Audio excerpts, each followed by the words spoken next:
Hey everybody, Grace here. Welcome to another video. This one is going to be a monster. So the GOAT Format War League Season 3 regular season just ended. And I wanted to do a bit of a season in review where I'm going to first kind of look back on some of my statistics from the season to see if anything interesting sticks out. And then I'm basically going to go one by one, week by week, and review every single match, all 8 matches that I played during the War League regular season to see if there's anything interesting we can glean from them and just to generally to improve. I feel like I got quite a bit better over the course of the season, so it'll be interesting to see some of these earlier matches and some of the mistakes that were made. So before I dive kind of into the heart of all of this stuff, I wanted to give just a little bit of background and context for those that are just in the YouTube landscape that aren't as familiar with what the War League is. So there's a GOAT Format War League that's been around for 3 seasons, and then there is just recently this year, there was the Edison Format War League. I participated in both this year, but my passion still really lies with GOAT Format. So yeah, and basically what this is, it's like a team season type thing. It's basically like a sports season, I guess, if you equate the structure to it. So basically you have a team. I think the team can have up to like 8 or 9 people, something like that. And then you start 5 of those people per week, and every week you play against a different team. So going into the week, you know what team you're playing against, but you don't know individually who is playing against who. So you kind of have to strategize and build your deck accordingly based off of what trends you see that your opponent had been running, what decks they like to run, what side deck cards they like. So there's a lot of strategy that goes into kind of planning out and strategizing for the week. I mean, even, you know, what starters you're going to start on your team based off of how they match up against the other team. So there's a lot that goes into it. And then when the week starts, you've already submitted your deck list, and then you find out who your actual individual opponent is. And it's you have 5 starters on 5 starters, and whoever wins 3 matches on the week wins the war for the week. And so there's a regular season, and then there's a playoff afterwards. So it's just a really fun structure. There's a lot that goes into it. I think it's probably one of the most competitive, if not the most competitive, GOAT format that's played online. I mean, there's just some of the best players are all in this league, and everybody's trying really, really hard because you don't want to let your team down. You want to play well. You want to play solid deck lists. You want to play stupid stuff, you know, and everybody's trying really, really hard. Getting wins in the War League is extremely difficult. So I played this season on the pig pen. I'm recording this right now as the playoffs are taking place, so we did not make the playoffs, which was disappointing. I mean, anything short of playoffs to me is disappointing, but at the same time, our team made quite a few strides since last season. Last season, we kind of inherited this thing that was a different team. It was called Monolith, and then this season, we were able to kind of start fresh with the pig pen and had some really, really close 2-3 losses over the course of the season, and things could have gone just slightly differently, and maybe we'd be in the playoffs, but you know, then again, maybe not. So I just want to give a shout out to everybody on Pigpen. I always really enjoy getting to test with all of y'all and bounce ideas off of the team, and thank you especially to the captain for holding it down. So yeah, let's go ahead and get into this. Let's look at some of my individual statistics on the season. So over the course of the season, I went 5-3. Now I'll take this all with a grain of salt because this is it's a small sample size. These are not that many matches, and so you can just get lucky and just put together a good record, which I definitely had some matches where I got lucky, but there were some matches that I feel like I earned my wins. I was pretty happy with this 5-3 finish. Last season I went 2-5, and I was really disappointed with my whole War League performance, and I really wanted to step it up this season, and I am very happy that I did so, but I still feel like there's a long way to go. I want to keep improving, and like I said, nothing short of playoffs is happy for me, and nothing short of putting myself in the top 20 in the league is it will make me happy with my record. So it's good. I'm glad to see that it's improved, but still a long ways to go. Here are the decks that I played. So as you know from my channel, I play mostly warriors, especially in this War League setting. I want to play the best deck. I don't want to let my team down with something stupid. I want to play the most solid proven strategies that I can. And so I really leaned on warriors this season. The first 6 matches of the season, I played standard warriors. And then the last 2 matches of the season, I played warriors that smoke screens into control. If you check out the latest video on my channel, I kind of talk about this strategy a little bit. So yeah, I went 3-3 with regular warriors and 2-0 with the warrior smokescreen. I mean, this strategy has just been really good for me. It's been really potent, and I'm surprised I haven't seen more people start picking it up yet. It's just it's really proven effective for me so far in all of my testing, and I'm not really a very good control player, so even then, I think this strategy is really effective right now. I think it's really good in the meta based off of how everybody's siding for warriors, so I really like it. Yeah, I think that's all I got to say there. Let's look at my rock, paper, scissors statistics, because starting first is a very important part of winning. And I went 4-4 winning my rock, paper, scissors. I started first half of the time and I started second the other half of the time. I wish I would have, now in hindsight, looking at this, I wish I would have like noted wins based off of going first and second. I definitely should have done that.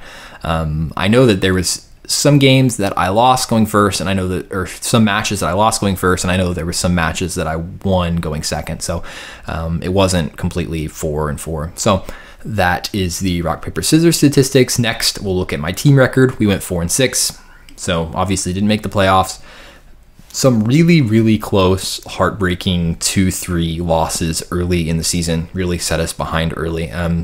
Kind of the mid-season is where we kind of went through the gauntlet of playing some of the best teams, and early was the time to pick up a bunch of wins, and we had just some really close 2-3 losses. We got reverse swept 2 times, which was really unfortunate. Yeah, it was just some really unfortunate losses that were really close. And yeah, we just didn't quite earn it this year. So that is that.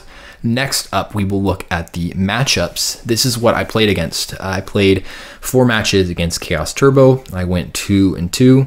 I played 2 matches against Warriors. One of those was against like Gearfried Warriors, and one was against Standard Warriors, but I went 2-0 in the mirror. I played against Goat Control 1 match where I lost, and then I played against Zombies 1 match where I won. Some kind of interesting things here looking at this. The Chaos Turbo matches, both of my losses were to really good opponents who finished really well in the season, and they both went to game 3, and I feel like they were winnable from my perspective. I'm not going to say that I would have won because my opponents were very proficient, but at the same time, I feel like I didn't play my best in these game 3 situations, in these Chaos Turbo matches. I feel like there was different ways that I could have taken it and potentially won. You know, if things had gone my way and if I'd have taken different routes, there was a chance that I could have won. So both of those losses were kind of disappointing. I think the only match that I think was fairly unwinnable, but I don't want to say completely unwinnable. There was definitely some things I could have done better, but just the combination of cards my opponent drew was in the Goat Control match where I went 0-1. I lost. I got 2-0'd against Goat Control, and it was just, I don't know, kind of unwinnable, I think, but definitely the Chaos Turbo losses, I could have done better for sure. Here's my overall game win-loss record, 12-10. Just, you know, this shows it was really close. I mean, some of these like losses were really close. I mean, I could have easily been 3-5 instead of 5-3 if things had gone just slightly differently. So I'd like to see that number improve next season. I'd like to see this ratio get a bit bigger in the win column. And then very last, I went through all of my matches very quickly, and I counted all of the resolved Trinity pieces for me and for my opponent. It's interesting because there was games where I was sacked, and there was games where I completely sacked my opponent with Trinity. But over the course of the season, over a larger sample size, it all kind of balances out, which is kind of interesting to see. And that's just part of Go format. People need to remember that. They get so upset when they get sacked, and you know, myself included. I've, you know, raged before when my opponent just drops Trinity on me, but at the same time, you got to remember, like, it all balances out. You know, there's some games, some matches, it's just going to happen, but over a large sample size, you're going to get a fairly even distribution of these Trinity pieces. So yeah, it was about balanced, even. I guess take this a little bit with a grain of salt as well, because I'm playing Warriors, where I feel like Warrior doesn't make as much use of Graceful Charity as like Chaos Turbo does typically. So But at the same time, graceful is graceful. It's just an amazing card. So that was kind of interesting. So those are some of the statistics from the season I threw together just to kind of look and see if anything stuck out that was interesting. And now let's get into the reviews. All right, so here we go. This is week 1. I'm playing against Crowdad7, who I'm assuming is most likely on Chaos Turbo. And Crowdad actually went on to have a really, really great season. So let's go ahead and get into the replay. I'll go ahead and say this real quick. This match has already been reviewed on my channel, so I'm going to go a bit quicker through it because I already kind of went in depth with this. Really not happy with how this game plays out. I'll just go ahead and spoil that right away. Very, very frustrating match. So I am rocking the Mind Control in the main deck for this one, but I mean, otherwise I'm playing pretty standard warriors here. So I know he has Thunder Dragons. He goes Thunder Dragon Graceful, also has the Sinister, so pretty good start for him, unfortunately. And he sets a monster and sets 3, so it's pretty safe to assume that either he has 2 chainables and a real trap, or he could potentially have like a Solemn and other real traps. So or any combination of those. So he goes ahead and dust shoots me, which isn't the end of the world because we have Rhoda to get back virtually any monster outside of Kaiku, so I assume he probably sends back Kaiku. Yep. And so here is where the first, I already screwed up this game. Like I said, I really feel like I've improved a lot. I definitely would play this a lot differently now, but you live and learn.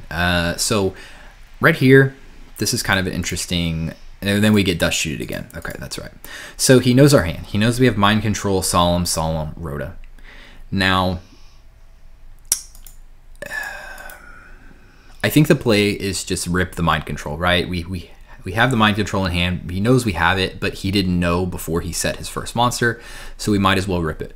But my reasoning for deciding not to, spoiler alert, I don't use the Mind Control, is that I assume either turn 1, typically Chaos. He probably knows I'm on Warriors. I played Warrior almost every game last season. And I assume sometimes Turbo players, turn 1 against Warrior, they will often set sometimes they'll set their Sanguins. They'll very often set their Spies. Turn 1, hoping that you run like a Blade Knight into it. And obviously there's a chance he sets a Dekoichi. There's also a chance he just blind set Faith, or just set Faith anyway because he has Graceful Engrave. So I don't know. I should have just ripped this Mind Control. I think like I'm trying too hard to have like some hard read on what he could have set initially. And in my head, I'm thinking this is a Spy that he sets turn 1 here, and I don't want to Mind Control a Spy because then I'm just basically I'm just going -1. So I don't know. I think I should have just ripped it. Hindsight's always 20/20, but and obviously he knows I have it, so he's gonna play around it. So I'm gonna have to like, and so this leads to me being in a bunch of uncomfortable situations because he knows that I have Mind Control and he's going to continue setting monsters, and so I have to try to make the read, and he also has Sinister, so I have to try to make the read on which one's a Sinister, which one's a real flip. Also in the back of my mind, I decided to keep it because I'm thinking, you know, at least this will be like a 1-for-1 out to a Chaos monster later in the game if needed, but I should have just ripped this. I think it was pointed out by my teammates pretty shortly after this match when I asked them to review that this Mind Control should have just been ripped turn 1. Big mistake. Also right here, very rare he has a 3rd dust shoot, but I play into dust shoot. I should probably at least set one of the Solemns or something before I activate Rhoda. What else? That's about it. So go to Exiled Pop. I'm not sure if this attack would go through with like a Mystic Swordsman level 2 or something, so I decided to just go Exile. Seems like the play. Then I just set 2. Okay, I try to get a little tricky, maybe representing that these both are Solemns. I think that's reasonable. I just want to try to throw him off a little bit, maybe, because if I set both of these right away, he's going to have a mental note that these are both Solemn Judgments. And so if I can kind of throw him off, and then maybe like next turn, if I draw into another trap, I can set, you know, it alongside this other Solemn, and so he won't have a read on which one the Solemn is. That's kind of just a little thing I tried to do, but doesn't make a giant difference. So then he goes ahead and sets one real quick. So now I'm already in a super uncomfortable position. It's like, do I mind control this? Probably not, because he easily just sets the Sinister there. Now, I kind of don't want to use the duo yet, because he either set Sinister or he still has Sinister in hand. And so I don't want to just go 1-for-1 with the duo. I want to get that +1, so I want to wait until I see the Sinister. So I just set the new Solemn Judgment and pass. So because I set the mind control like this, it represents that these two are Solemns, and then this one is the newly drawn trap, which doesn't make a big difference, but it could, at least throw off what he might think I have. So interesting. So he decides to set another one. He doesn't flip this first monster. So knowing that, I'm reading that this first monster he set is the Sinister, and then the second one is the real set. So now I know that he probably doesn't have Sinister in hand because of this double set thing here, so I can get some value out of the duo. And we hit a Tsukiyomi, which is nice, and a Thunder Dragon. So then I go with Blade Knight. Let's get in on this new set. And like I said, we could potentially mind control this, but I don't know. I think at this point I'm relegated to just save the mind control to trade 1-for-1 with a Chaos Monster later. But at the same time, he's not going to play into it, so I don't know. It was a mistake. And I end up running into the Serpent. So that makes me realize that this first set is either a Night Assailant or a Sangan, more than likely. Or potentially a Gravekeeper Spy. He decides to set another again, then set a back row. There is the option to summon the Sasuke here and continue our aggression. I think I should. Yeah, I'm not sure why I don't. I think my thinking is that maybe he tried to like wait out and then set a real monster, a real flip monster, but he would never do that into mind control and with the Blade Knight on board, knowing that I have Solemn, so that doesn't make any sense. I should be summoning the Sasuke here 100% of the time to try to keep pressing the aggression. Yeah, that was bad. Up starts, sets again, and then now I decide to go ahead and get aggressive with the Sasuke.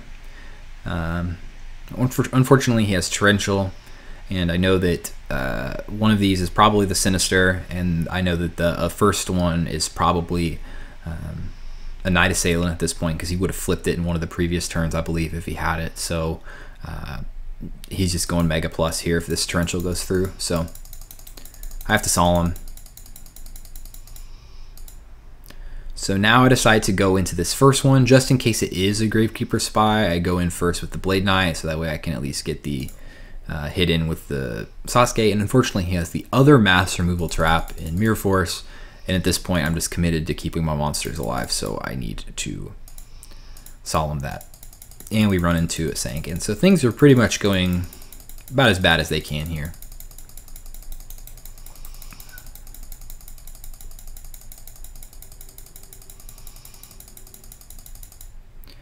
He goes Tribe, which another just great draw.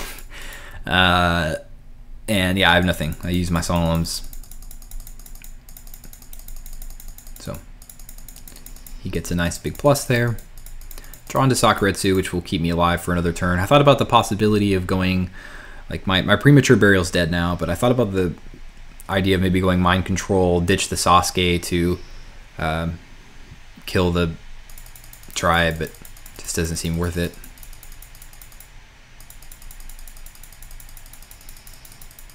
Sets one, draw a Pot of Greed, which helps, but almost a little too late. Draw into Mirror Force, Zing, which are neither really doing much. Mirror Force will help keep me alive for another turn, but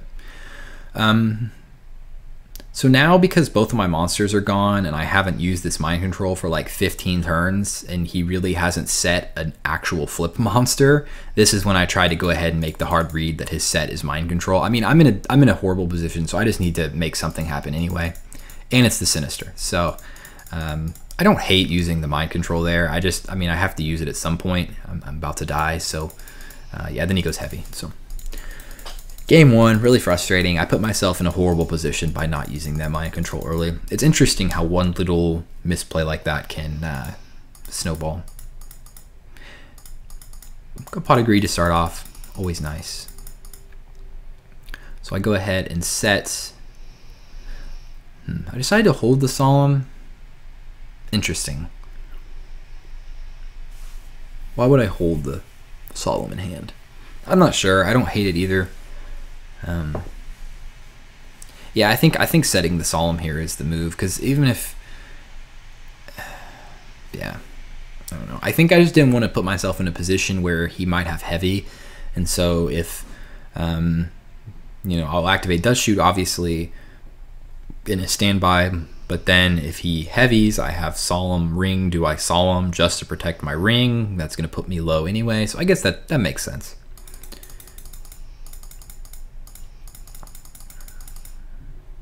So we see his hand of, oh yeah, this is interesting. So I see all of this stuff, and I pretty much have outs to everything. And this was another mistake right away. Like, you can already tell, like this should be Sangan 100% of the time, because I have outs to anything he could possibly do here, and I have Exiled Force. So if he sets something face down, I'm not going to know whether it's the Faith or the Sangan. I run into an opportunity to freaking Exiled Force the Sangan, which is going to let him get Spy anyway. So this was a mistake. Just send the Sangan, you know. I don't know. I don't know what I was thinking. Then he upstarts. Oh shoot, skipped it. As you can see, he draws into a Spy anyway. So whatever. So he sets the Spy and passes. And see, now I put myself in this situation where, like, if I can easily run into a Sangan here. So I decide to go Blade Knight. I think this makes sense, because it's either, in my eyes, it's either, you know, he could have drawn a new flip off the top, but in my mind, this is either the Sangan or the Faith, and Blade Knight obviously deals with the Faith if he protects it with something. If, like, for whatever reason he Saku's my Blade Knight attack, I'll use Mind Control because I know that it's probably the Faith. And then if he lets the attack go through on the Sangan, if he gets something like Tsukiyomi, then I have the ring to back that up. And plus I have the Mind Control if he gets an actual flip, but I just should have never put myself in that position anyway. I should have sent back the Sangan. And we run into the newly set Faith, which is, or the newly set Spy, which is pretty frustrating. So now I go ahead and set the Solemn, because I know he didn't have heavy. He sets another monster, which he's not going to set the Faith here into this Blade Knight, so more than likely it's the Sangan. So I go ahead and just attack into it. No need to Mind Control or Exile. So at least I made one correct play there. He gets Night Assailant. You can tell he's trying to set up some big card destruction play. Main phase 2, I don't know why I didn't do this main phase 1. Maybe I wanted to see what he got off of Sangan first before I made this play, but I think this is fine. Main phase 2, luckily we drew Tribe there. If we didn't draw Tribe there, that could have been pretty unfortunate. So now we have a Dark Engrave, which is good, setting up this BLS. We have potential game shots getting set up here if things go accordingly. So then he goes Card Destruction. I know that he has Night Assailant and some other stuff in his hand. I know I still have it somewhere up here, but oh yeah, and I know that the set is the Widespread Ruin because of when he set it based off of my read earlier from the Dust Shoot. So he goes Card Destruction, and this would be a pretty juicy Card Destruction for him, and I'd be losing my BLS, Mind Control, Exile. These cards are just really good in this position, so I feel like the Solemn here is a no-brainer. Then he sets one that I assume to be the Faith. And so right here, we have Game.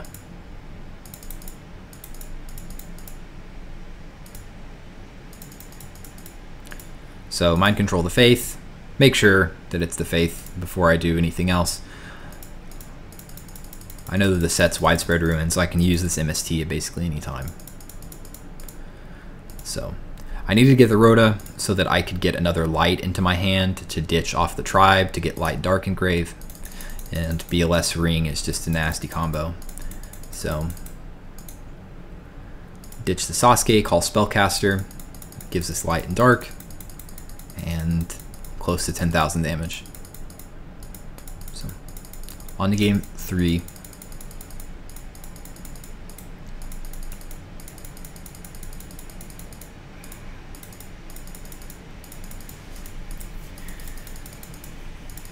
Goes Thunder Dragon, card destruction, which really sucks. I mean, our hand was looking really nice. So, what you gonna do? And that's just a juicy card destruction. I mean, what are you gonna do? Turbos is gonna do that sometimes. So he basically gets a new hand, saturates his grave with light and dark, has a Sinister engrave, got his Thunder Dragons out of the deck. Brutal. Our hand we draw into is not horrible, but I would have definitely liked to have the duo, the Kaiku, the Dust Shoot. So. Alright, he goes ahead and sets one face down, goes ahead and T-sets. So a few things I could do. I could always go knock, I could go heavy, then level 2. I think that's about the extent of my options. I also could Mystic Swordsman level 2 attack, see if it goes through, see if he's trying to protect something, and then main phase 2 Nobleman if needed. I kind of like the idea of just going heavy here and then doing this play, because I have the ring to protect the Mystic Swordsman level 2, as well as like the Dust Tornado to like you know, main phase 2 or as in phase hit something to make a play next turn. So I don't know. I think I like, yeah. And see, this is the problem. Now I have my Mystic Swordsman level 2 ring, and I had a really good position I was in. So I really like just heavy, then use this. So that's a mistake, but not the end of the world. We got his ring out of the way, and now I decide to get tricky by setting heavy. Don't know if this is the situation to do it in. This doesn't seem like the time nor the place, but I go for a little cheeky set heavy. Goes Pot of Greed, so we're already really, really far behind.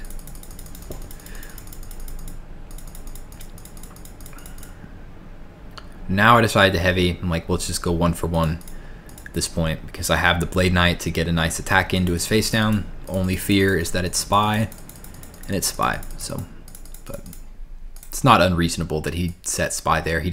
We haven't seen any Spies yet, and he's gone through half his deck, so makes sense. He sets another one. Good end phase Dust. Solemn, not a bad pickup here, but really I need to get something going to get rid of these Spies, so I think we just wrote it for Sasuke, seems to be the play.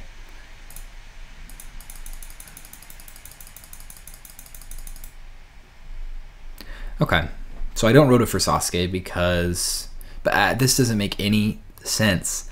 This makes no sense. He's never gonna set a real flip into this Blade Knight, so I don't know why. I'm assuming, like, I made that call game 2. I was able to kind of identify, hey, he's never gonna set something into this Blade Knight, but I can't do it in this game, so this is just bad. Sets another one. So now I decided to say, screw it, let's go with the Sasuke. I finally kind of wake up, but I could be 1 turn ahead and have this other Spy gone this turn if I have played this better. So then he goes Tribe. I think,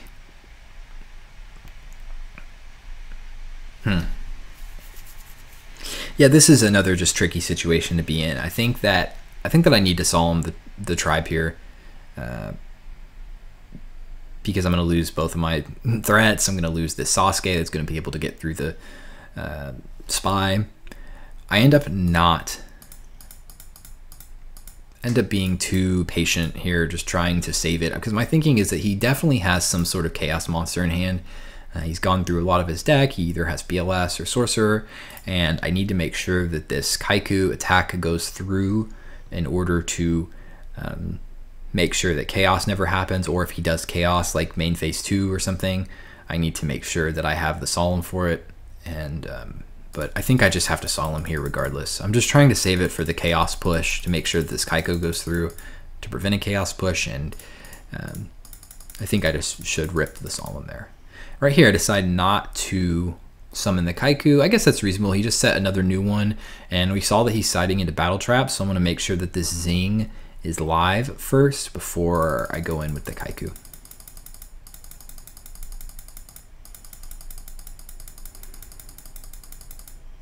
Luckily he doesn't set another monster there, because then it just starts putting me in a really uncomfortable position. So I hit the newest set and then the previous turn. I'm not sure if that's correct, but Kaiku attack. We run into the widespread ruin, which, like I said, I want to save the solemn to protect the Kaiku to make sure that chaos can't happen. So still have a lot of lights and darks to get through anyway, so yeah. I go with the Spy and the Sangan and start getting rid of the darks. I think maybe I should get rid of the lights instead, actually. But then again, he has this on field anyway. And then he draws into Graceful, so I'm just a million miles behind. He's got 11 cards left in his deck to my 23. Fortunately, he has Tsukiyomi. I do have the ring here, which is going to help protect this.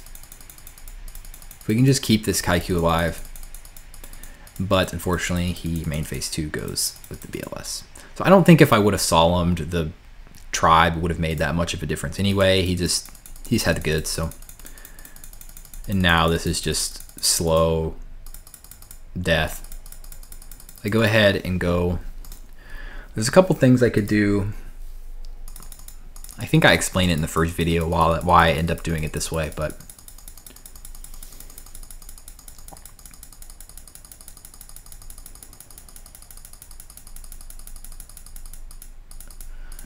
And that's it. So, GG's Corral Dad.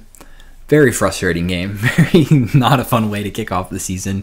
We were up 2-0 in this war against Damage Step, and then proceeded to go 2-3 and lost. So we got reverse swept. My loss being the start of that whole process. So not a great way to kick off the season, but lots to learn from that game. I played pretty bad. And definitely some things to improve upon in the future. All right, week 2, I'm playing against NovaEthos. NovaEthos is just in general just a really, really good person. Really one of the nicest people I've ever met in this GOAT format community. Just a fantastic duelist as well, a great innovator, always playing interesting and unique strategies, and yeah, like I said, a great human. I've tried to get together with him to we talked about maybe sitting down together to go over this replay, but our schedules just didn't quite align, and so it didn't happen. But shout out to NovaEthos, just like I said, a great human.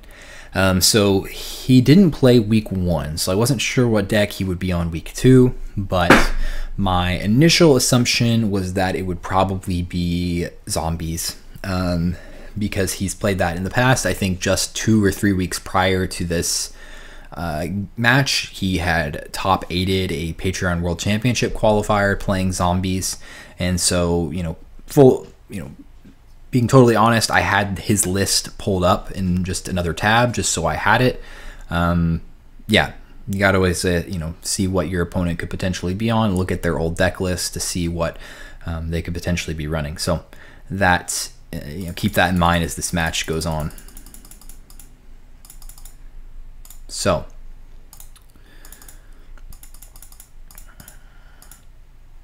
I start off with Graceful Charity, which is always nice to see. And I decide to go not use the Graceful yet. I think part of that is I'm still not sure what he's going to be playing. I kind of like the idea of going ahead and ripping Graceful and then ditching like maybe Sasuke and Kaiku to get Light and Dark Engraved, depending on what we draw, obviously. But I decided to just go summon Sasuke, set Mirror Force. Yeah, which I think is reasonable.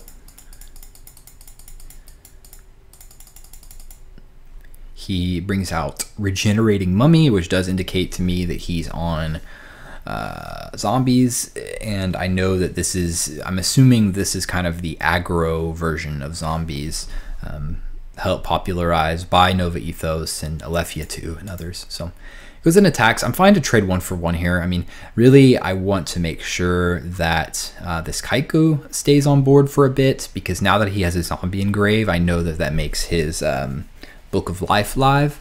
And so I want to keep that out of play. So I want to make sure that we get this Kaiku summon to go through and we keep it on board. So yeah, now I go ahead and bring out the Kaiku. I don't know quite about this. Maybe like graceful hunting for some more spell and trap removal might be good, because I really want to make sure this attack goes through. I could also even consider just not attacking, because he can't activate the Book of Life while Kaiku's on board. So there's a potential to even just not attack here. So there's definitely some different lines. I could also Rhoda for something, but... And the attack goes through, which is crazy. So I must know that his back rows have to be maybe some sort of combo pieces, maybe like a Dust Tornado, even a potential like Royal Decree. I'm not sure, maybe a Solemn Judgment that he didn't want to use yet.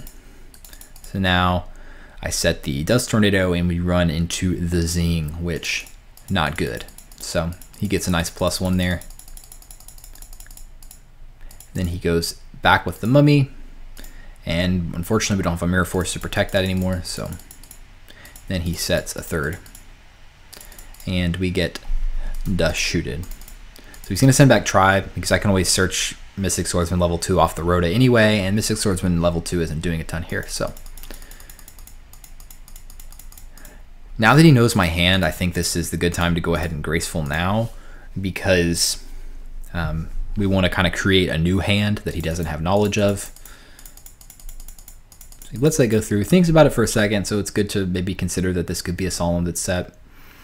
And we draw into some decent cards. I like Sakuretsu in this matchup a lot. Battle traps are just good in general against zombies. I mentioned this in the the warrior guide that I made, but playing against zombies can be tricky for warriors, because you're often trying to get your advantage through battle, getting those nice Blade Knight pluses and stuff like that. But with zombies, they want you to attack their monsters. They want you to run into their pyramid turtles so that they can bring out Ryukoki and potentially even like Vampire Lord and these monsters that are really hard for warriors to deal with. So I go ahead and Graceful. I discard Exiled and Mystic Swordsman level 2. The level 2 isn't doing anything here. Exiled I think is reasonable because I have Call of the Haunted, so I can recur it if needed. And I have Rhoda for more access to whatever I can need. So I think that's fine. Discard. And I can always call, back like Mystic Swordsman level 2 if I need, or Kaiku if I need. So yeah, I think that's reasonable. So I'm going to go ahead and go in here with Donzalug, because I have the Sakuretsu army to protect it, so I could potentially get 2 hits in, maybe. I think also DD Warrior Lady is a fine option as well, because, yeah, I think I might even like DD Warrior Lady more, because it deals with the Pyramid Turtles and all of that stuff. It deals with pretty much all of his monsters, so. But Donzalug is okay, I guess. It goes through, so we get a nice plus. Sinister, unfortunately, so, but at least we know now that's in his hand. He goes Tribe.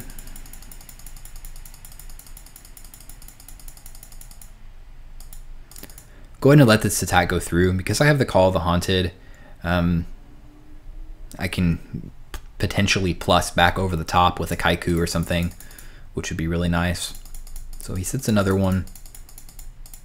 I go ahead and set both of these. I don't think it's necessary to set the knock. I think maybe because I don't know. I mean, I see the Zing, so I should probably assume that he's not running like Dust Tornadoes. So in this situation, knowing he's on Zing instead of Dust Tornado, it's better to just set one of those instead of both. I don't know. I think my thinking is that if he has like MST or Dust Tornado, I want to give him a 50-50 of hitting the call, but that doesn't make any sense. I should just hold on to the Nobleman in hand. So he attacks, we let it go through. Don't want to prematurely use Call, because then he can just ditch something with Tribe and get rid of it regardless. So end phase, summon Kaiku, because we got the knock to deal with the face down. We got the Kaiku to get in there and banish one of his zombies, and he torrentials. So this obviously indicates to me that he just has no answer for this Kaiku, especially knowing that he has Sinister. This Kaiku could be a pretty big problem for him, so he decides to torrential here, which perfectly fine by me, especially because he had a Faith set, so that works out. Luckily, I draw into the Soldier, and he is very much alive. So remember that my Dust Tornado and my Mirror Force are both dead, so it's just trying to figure out what this face down could be that's been set all game. Definitely could be a Solemn. It could also just be like a Knock that's dead. Ultimately, I decide to just go for it, swing on in here. And now he's got to find an answer quickly to this Kaiku, or to this BLS. So this is another big mistake that I made. I just am thinking, all right, well, this is game. He probably set a battle trap, so I'm just going to stand by phase, rip the MST, hit his new face down, where instead I should have hit the Zing so that I can then Dust Tornado the new face down, I guess. I don't know. And then I unlock my Mirror Force in case something goes wrong. It'll help me, you know, stay in the game. But I realize he goes Raigeki Break, chains it, and I look like an idiot. So I should have definitely, I guess I should have gone Zing and then Dust Tornado that, at least to unlock my Mirror Force. And now I'm like, all right, did I just throw the game? Because then he goes Book of Life. Luckily, I've got the Sakuretsu to deal with this. I think for a second about waiting, but I really don't want to get too low. I don't want to put myself in a bad position. Then he sets one. So luckily, though, we have the knock. So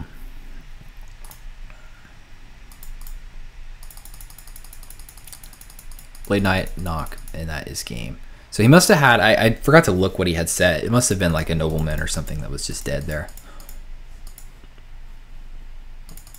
Go on to game 2. So my siding strategy against zombies is typically I'm going to bring in some battle traps, as well as potentially like a Mobius and some extra spell trap removal, because I have seen some zombie players side into Decree. So I think that's kind of the idea, mostly just battle traps. I just want to make sure that I have ways to deal with the Pyramid Turtles and stuff like that. But also his build is a little bit different. I don't have it on hand right now, but I was definitely keeping an eye on it when we played. There was a few things that were different from his build that he was playing here as opposed to the one he topped with, but at least having an idea of what's going on is good. So let's backtrack a little bit. So first turn he goes T-set, and then go to my turn, and I set the Torrential Tribute. Interesting. I think that's reasonable.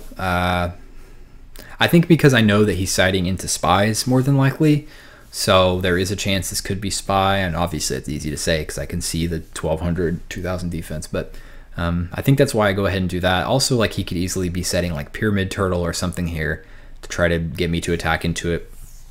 So I think setting Torrential is okay, because then if he goes like Breaker or something, I get a really nice plus, or if he summons another monster into this, I get a nice plus. So. And that's exactly what happens. Breaker comes down and get a nice little plus here. So in a pretty good position. This, I don't like this. I don't like this at all. I like Blade Knight set for attack more than the DD Warrior Lady now in hindsight, because DD Warrior Lady is very valuable in this matchup, like I said earlier, with dealing with the Pyramid Turtles and stuff. So I like Blade Knight first. He doesn't have a monster on board, so let's like get him to use his battle traps and creature swaps or whatever on the Blade Knight first, and then I can clean up with the DD Warrior Lady. I prefer that more. Luckily though, this attack goes through, and I just set the Dust. Don't like that either. I think I should just be setting everything here. Don't know what that's all about. Goes ahead and sets another one. Few options here. See, I don't like this either. I like... yeah, I don't know. I think I'd prefer to go Rhoda for exiled, pop the face down, and just keep up the aggression with the DD Warrior Lady. Instead, I run into another spy, so he must have drawn 2 spies.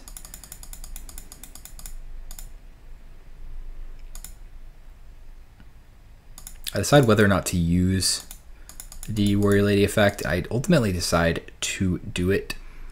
Yeah. And now I decide to set everything. So I don't know. These last few turns were kind of weird. He goes with the Mummy. Blade Knight will attack back over at next turn, so no point in using the... Oh, I realized why I didn't use the Dust Tornado end phase. I was also thinking about that. Why didn't I Dust Tornado end phase when he set these 3? Part of my thinking is that one of these could be Zing, and so I want to be able to chain the Dust to the Zing.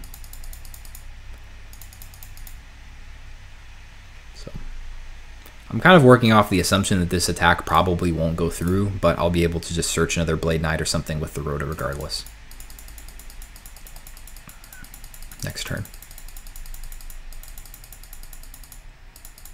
We'll take it again. Don't want to take any more attacks, but this is fine. And now my hand is... Actually, never mind. I was going to say now I've clogged my back rows. I can't get Blade Knight to 2000. Instead, I decided to go Sasuke here. I mean, what is going on? I don't know. I don't know what I'm doing. I guess part of the reason that I go Sasuke is that... I think I'm just pivoting the game plan here because I have the Sakuretsu to destroy the Mummy, but I'm also thinking he's setting a new face down, so that could definitely be like a Spirit Reaper or something. So I want to have the Sasuke to deal with both the Spirit Reaper and the Spy. We've gone through a few of his traps already, or one of his traps already, so I don't know. Set the book.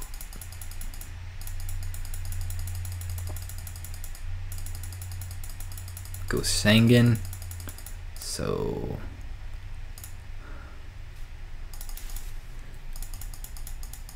yeah, Saku, that attack. Then he goes Book of Life, banishes my Blade Knight, brings back the Mummy. Draw into Nobleman, which is nice to see. And now I decide to go ahead and start getting aggressive. Yeah, I think this is reasonable here.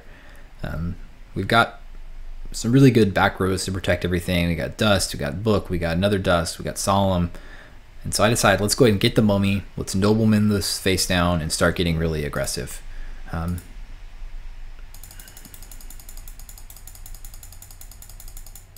Hit the Faith.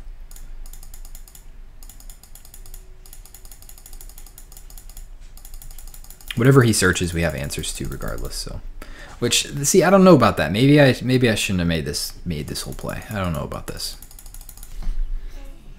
I wish I could be more like, I don't know. I wish I could have more concrete saying, oh, this was 100% a mistake, or this was 100. Here's the better line 100% of the time. I'm just not that guy. I'm just not that good at this game. I'm still learning. I still don't know what the play is to make half the time. So I'm just trying to learn and improve, and so. Yeah, so he MSTs targeting the Snatch, I believe, and so I go ahead and chain Book on it, which I think is good. Then he knocks it, so he has to go minus to get rid of it. And then right here, he goes Summon Pyramid Turtle. And I decide to Solemn. I think I have to Solemn here. I have no other answer to this Pyramid Turtle, and yeah, I need to get rid of this as quickly as possible. See, I don't know about making this aggressive push yet, because then I'm forced to do this. Whereas if I still had Snatch, I could have like let him do this whole Pyramid Turtle thing, bring out the Ryukoki, and then snatch that. So and then had the Solemn to protect it and stuff. So I don't know. This was not great. Then he Solemns me back.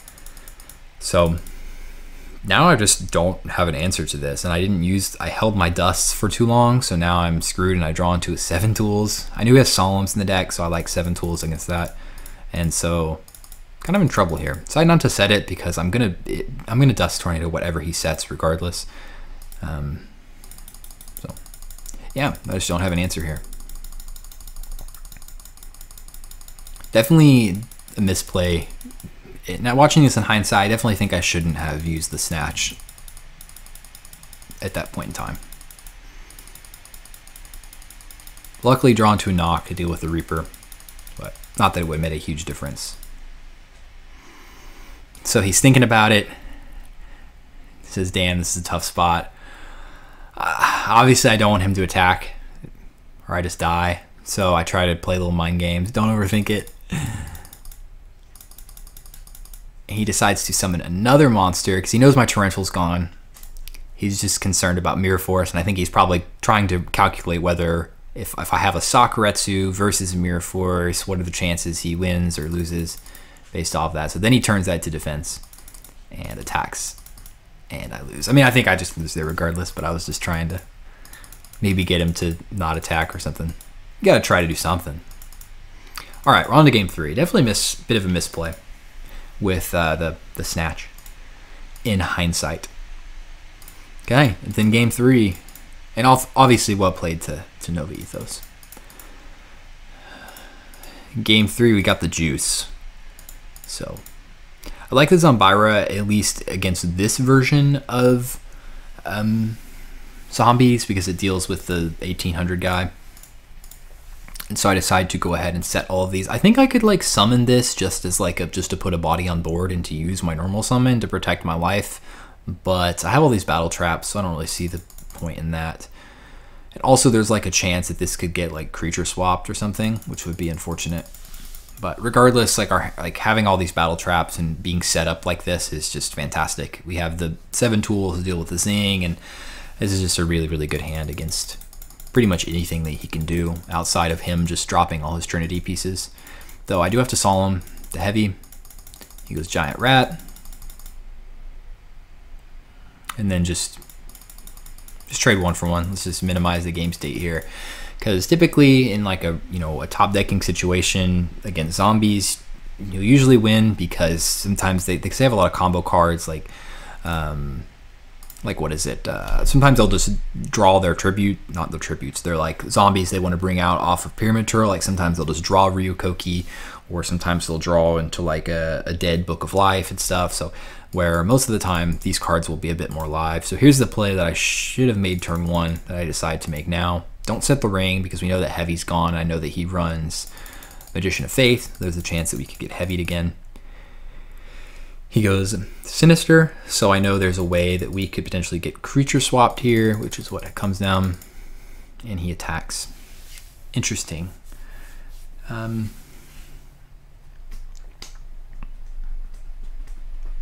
you let this attack go through or not? I think I go ahead and just don't. I'm just not going to worry about it because, if I draw into like a Blade Knight or a Rhoda, it would be nice because I can deal with the 1900s on Zombira quite easily. And I have the 7 tools to protect against any of his battle traps, but at the same time, I don't want to have this 1900s Zombira on board that I have to deal with, so. I summon Tribe. I have plenty of ways to protect it, so.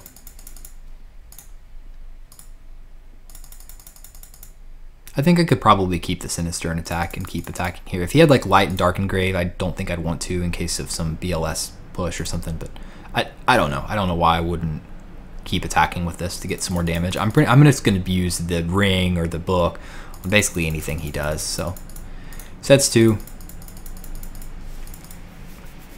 Interesting. I decide to hold this. I think for a second about maybe summoning Exile Force just to keep up the aggression because I have so many ways to protect it, but ultimately decide to hold it in hand, and I think that's fine. He sets another one. And I'm fine with getting aggressive with something else. If he does Torrential, I will 7 tools, and if he has Mirror Force, I'll 7 tools, and if he has both, then he has both. Raigeki Break on the Tribe, which like that happens sometimes. Zombies just draw into their Ryukokis, and I drew really well early, obviously, so put me quite far ahead. Decides to book it, which you can tell kind of a desperation play because he's in trouble. He kind of has to. Goes Book of Life. Luckily, I've got the ring.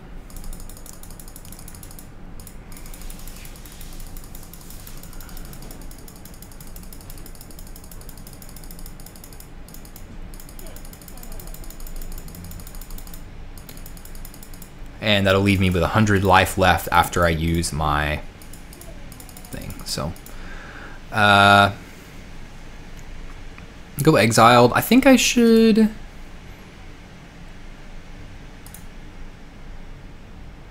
No, it makes sense. Yeah, it makes sense.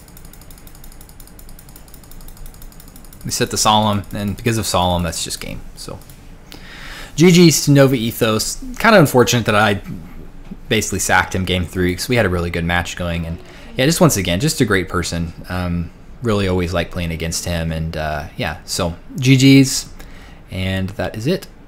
I am 1-1 now at this point on the season.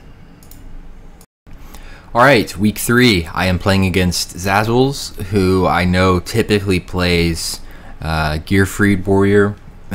So yeah, just had to keep that in mind before the match. Definitely looked at some of his lists in the past from events that he's topped and stuff, just to give myself an idea of what he might be on. So, and I've seen different versions he's played. Some with like the smoke grenade of the thief stuff in the side, some in the main, some different versions of it. So just not really sure to what to expect other than knowing we're playing against a Gearfried warrior. So lose the RPS, but have a nice hand here. So he goes summon Gearfried set 3. Draw into Mystic Swordsman level 2, which isn't doing a lot here. Don't get dust shooted, so couple different choices. I guess obviously I could just duo. I could also MST first and then duo. Yeah, I'm not sure. What do I end up doing? I ended up just ripping the duo. Lets it go through. Unfortunately, run into Sinister, but he had the tribe to go with it, so it's nice to get rid of both of them. And yeah, like I said, I could have MST'd first to try to make sure in case he has a Solemn or something, but he's going to let that go through more than likely whether or not he has a Solemn. So our Faith is okay here because we can get MST back. Duo is probably not going to be usable again in this matchup. But instead of setting the Faith, I go ahead and decide to summon the Kaiku. And yeah, I don't know. I kind of like setting the Faith here and maybe setting the MST or something just so that I can, you know, kind of loop the MST at least until I can draw into like a Blade Knight or something that could potentially get over the Gearfried. Then at the same time, even if I drew Blade Knight, I can't get over because I can't get him up to 2000. So I think I'm just trying to get this Gearfried off board quickly, and then kind of you start using Faith and stuff like that. Mystic Swordsman level 2 is just kind of useless in this matchup.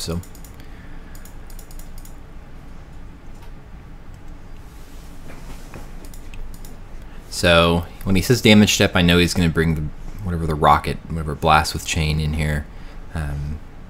It's good to know how this card works. It comes up later in the match. So then I decide to set the MST and set the Solemn.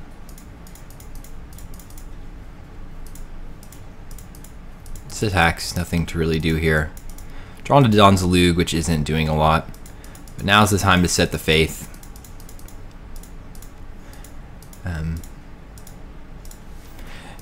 So he summons another Gearfried. I don't think it's worth Soloming.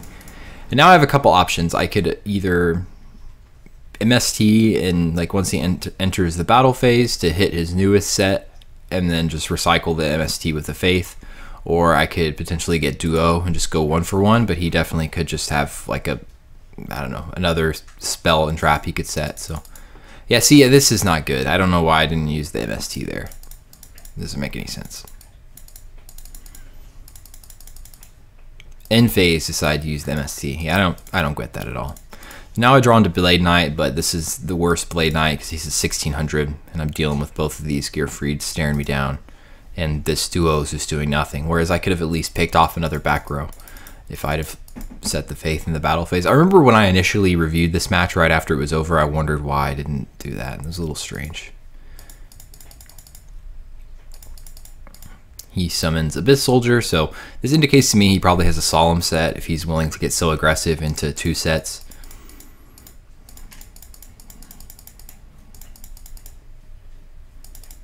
And that's this game. Like I said, I could have Solemned the Abyss Soldier, but I think that kind of indicates that I don't have anything, and he just Solemns back. Let's see what he had set. So he had Solemn, Call the Haunted, so don't think it would have mattered anyway. But yeah, I don't know. I played this one a little weird, I think. Yeah. Definitely played this one weird.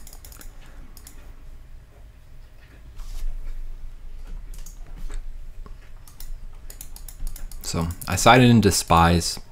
I think just going Book, Spy here makes the most sense. So he summons Sangan, and then just sets 3. Okay, so I'll go ahead and I believe,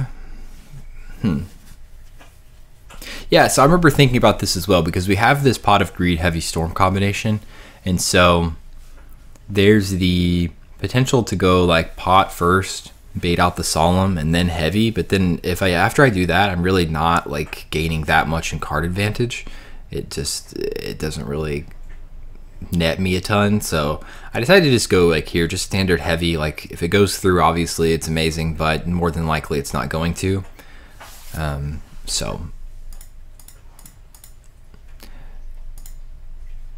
go Solemn, so fine by me. That makes sure our Pot of Greed goes through.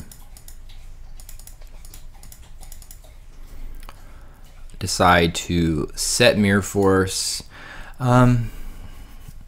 I think also like there's the option of just flipping Spy first and then activating Pot of Greed, just to, you know, so I don't draw into it, and also to get these live and up on the board, and I can even start attacking with one of them. But I don't really quite like that either. I think just because I'm scared of Torrential and losing both my Spies and him getting the plus on the Sangan. So, but I think it's not unreasonable to flip the Spy here and summon it.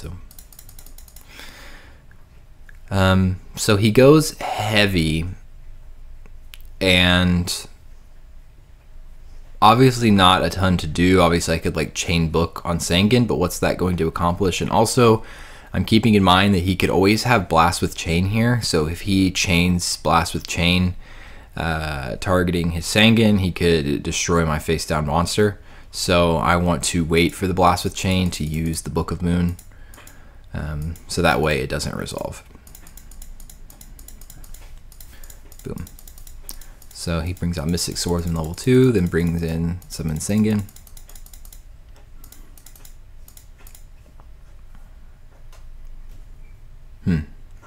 So I don't 100% know. I mean, we have a lot of removal and a lot of ways to deal with his monsters with Snatch and Exiled and Tribe and Torrential. So I think I just like going Tribe and just attacking over the Mystic Swords from level 2.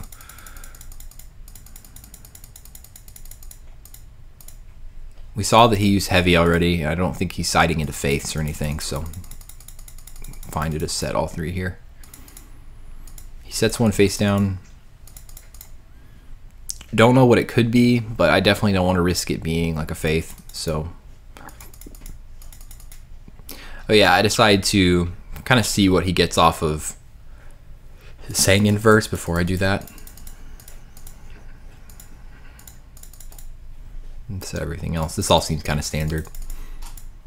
He goes Graceful. Now, I kind of fake thing to represent Solemn here, but there is no Solemn.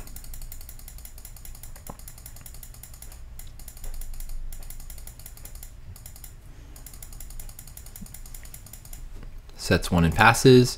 I believe I sided out my Mystic Swordsman level 2. Let's see what I do with this Rhoda that I just drew into. But I end up going DD Warrior Lady, which is fine. I don't have an answer to flips because, like I said, the Mystic Swordsman level 2 is in the side, is taken out. So DD Warrior Lady is like the next best thing to deal with whatever he has set, even especially too if he set his Sinister, which he did not because it's in his grave, so that doesn't make any sense. So he set DD Warrior Lady. Definitely some sloppy play on my end so far this game. So he brings out Gearfried with Rhoda, then sets a face down. I think go ahead and end phase dust that, might as well. Yeah, I just attack. I kind of am assuming this is probably the Gearfried. because the attack lines up with the defense of it. He goes exiled. Oh, and here is just, speaking of sloppy play, this is hilarious. So I end phase dust his face down, and then I want to be like, I want to just show him that I have game, so we can just move on to the next one. So I flip snatch, and I immediately realize you can't snatch Gearfried because of this effect.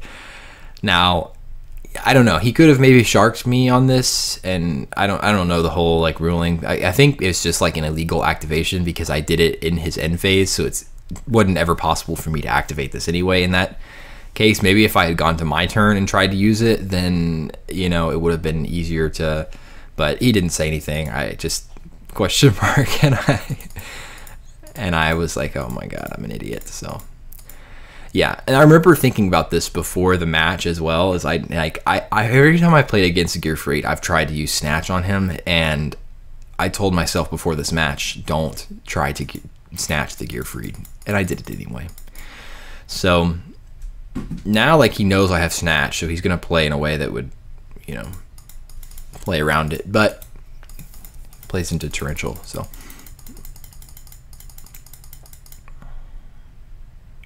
Goes tribe. We're just going 1-for-1 here with all of our monsters and stuff. Drawn to BLS, which isn't live, so this is all just kind of standard here at this point. The MST's the snatch. Goes probably Abyss Soldier. Yep. Especially now that he has the Sinister in hand, he decides whether or not to use the effect, but regardless, I have double battle traps, so now we know he has Sinister set. Drawn to 7 tools, and this game is just like getting delayed. You're like, well, I have game, it just needs to end it. Drawing to call. End phase call the tribe, which this doesn't make any sense. I think exiled is the better one to grab here in the end phase. And I don't even know if doing this call the haunted end phase makes any sense anyway. God, this was not my best work. Let's say that. Okay, Mobius. I mean, do you even summon Mobius there? I don't know.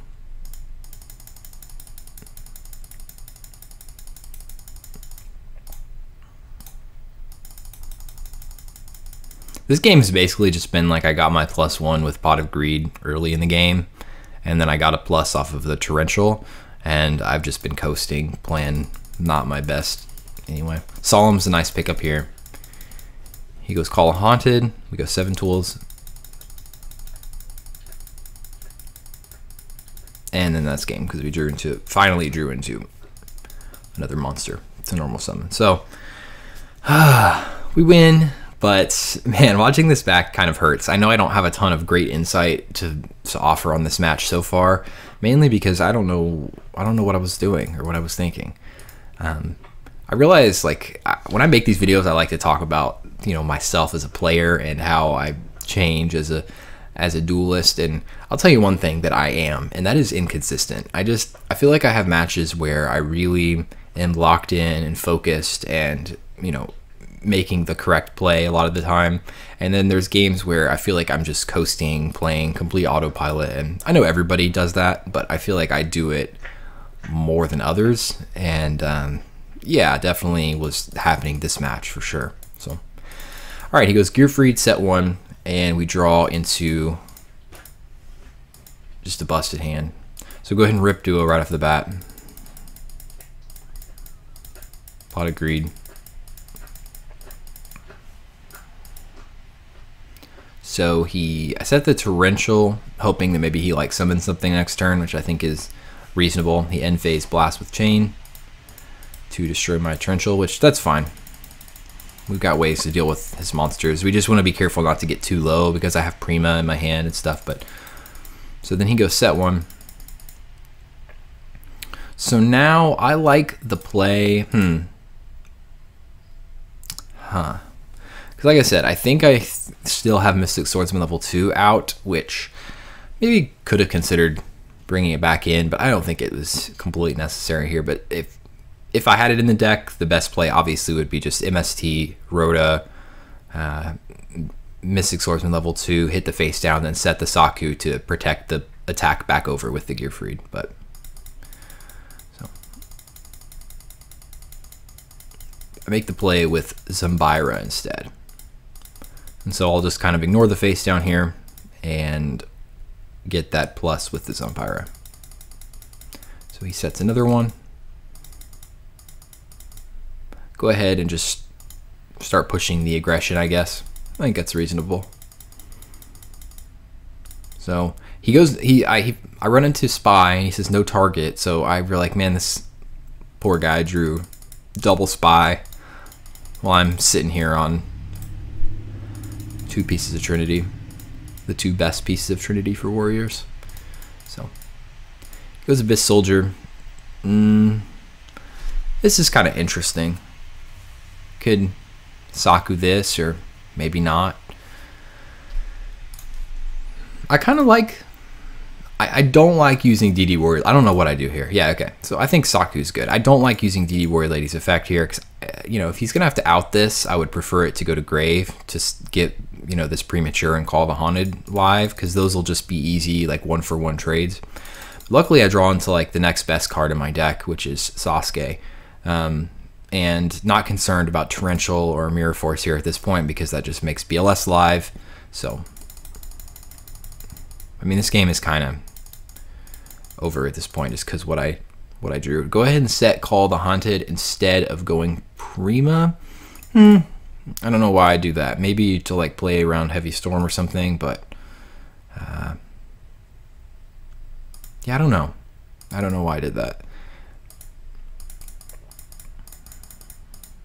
He just sets one, so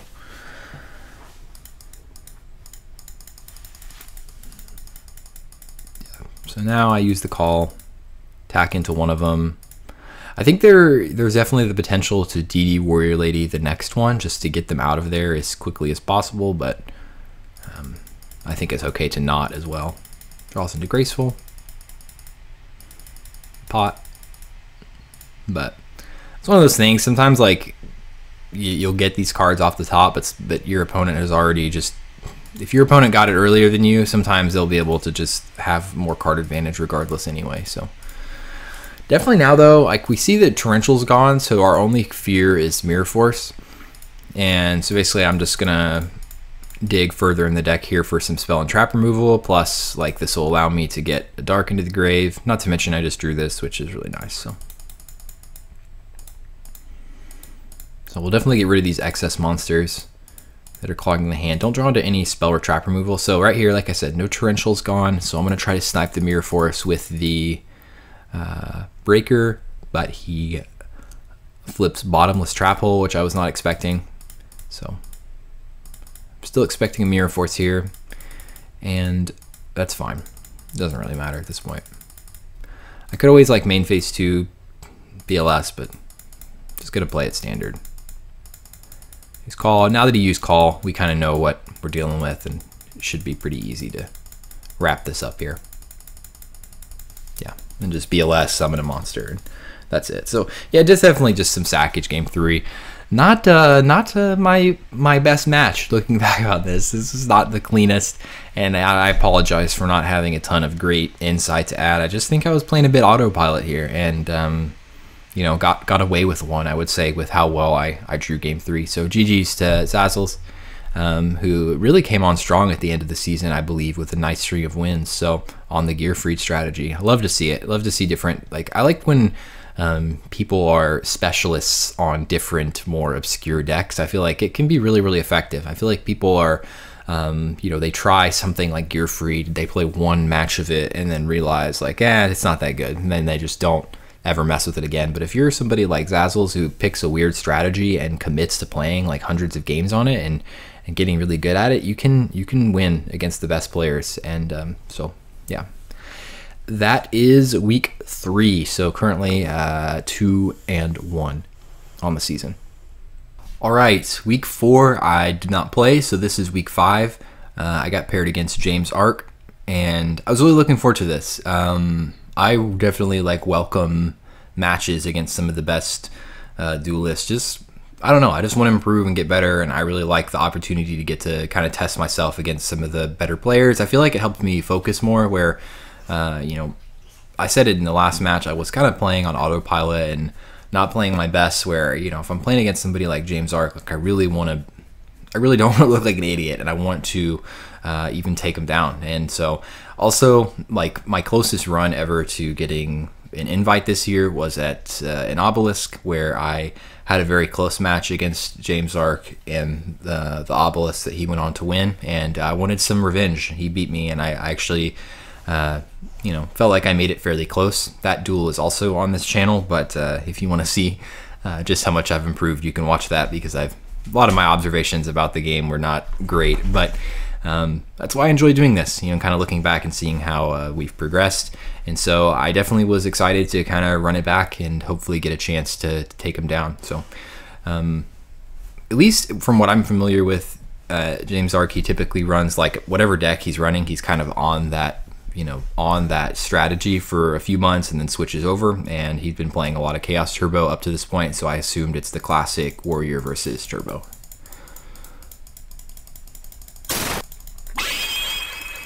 We go first.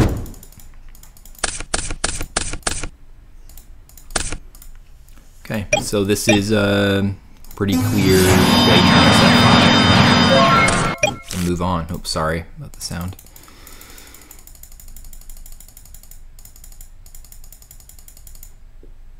So go ahead and end phase Dust. Definitely, like, he plays sort of tricky, so there's interesting potential when you set two, one of them being a Solemn, the other one could be like a knock or something that he wanted to bait. I know a lot of people will do that sometimes, so I don't know, maybe. Luckily we have the knock in our hand, so I go ahead and just decide to go full aggression here, because we have the Solemn to protect whatever we want to do. We dusted one of his Solemns, and this is what you want to be in, like, a position against somebody that's really good. You don't want to be, you know, complicating the game state and getting a bunch of cards involved. You just want to win as quickly as possible. So let's get the spies out of here, and this is just kind of standard warrior stuff. Just keep up the aggression. So doesn't use the back row, but okay. So he had a Wing Blast, goes ahead and uses it early, uses the duo, gets rid of the duo, which is doing nothing. So to me, this indicates he's trying to snipe the Solemn, and fortunately he doesn't. And he goes Pot of Greed, which will just Solemn that. And he sets one, and kind of out of luck. Unless he drew into, like, a Mirror Force here, it's just standard warrior stuff. So, and let's just go for it here. So yeah, he must have drew, like, knocks or something that wasn't doing anything there, and we just did standard warrior stuff. So definitely happy to get a quick 1-0 to start off. Now, game 2 opened really nicely, but he does as well.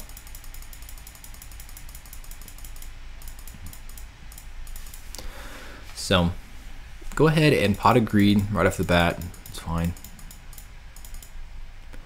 Now,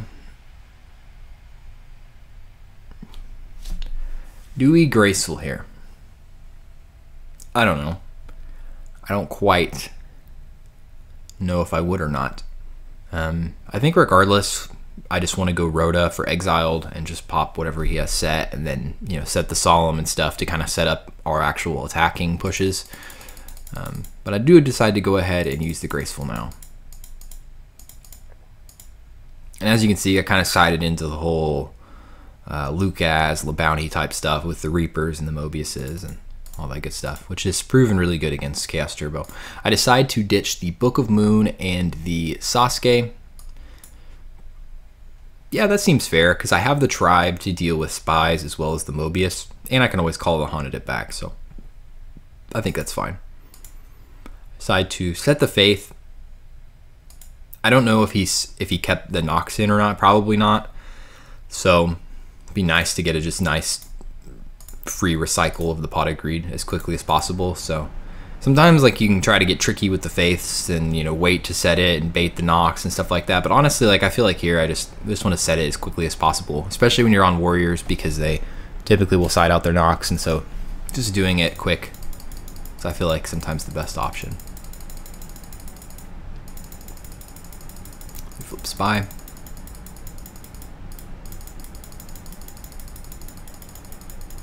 Brings out guard, which is interesting.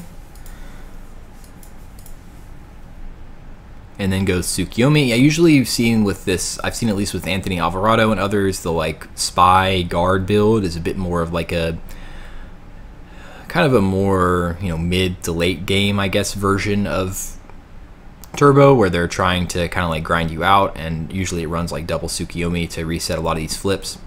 And yeah, I don't have any answers to this, so resets the spy so that he can flip it and bring out another spy next turn, and decides not to attack. So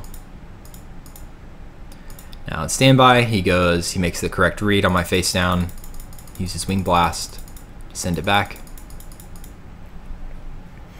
So unfortunately drew into the Mobius, which kind of sucks, but so there's a couple things I can do. I could, I don't know, I have to think here.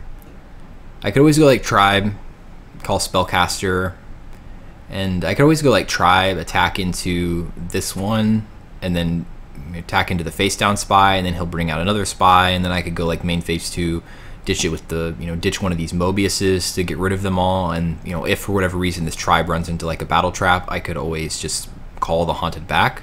I think it's unlikely that he has 2 answers set back there to this Tribe. In hindsight, that might have been the better play. But also, like, you know, we have this really nice just call the Haunted tribute for Mobius play, which I think is pretty clear. So basically, I'll call the Haunted the Sasuke if, you know, he has some sort of response to it, which I don't know what he would do against this. If he has a battle trap, he's going to use it. If not, then not. So, but I'm under the impression that he's kind of siding into like the extra battle traps and probably Zombiras and stuff like that. And so I think this is a reasonable move to make. Unfortunately, he has the Book of Moon, but it's not horrible. I mean, we hit the Book of Moon and the Sakuretsu, and so I did the same thing I did last turn, where I forget that when you tribute a monster for call, it stays up there. So, but this isn't a horrible position to be in. I have 6 cards to his, you know, he's going to draw to 6 cards. So, not the end of the world. Go ahead and set the Solemn.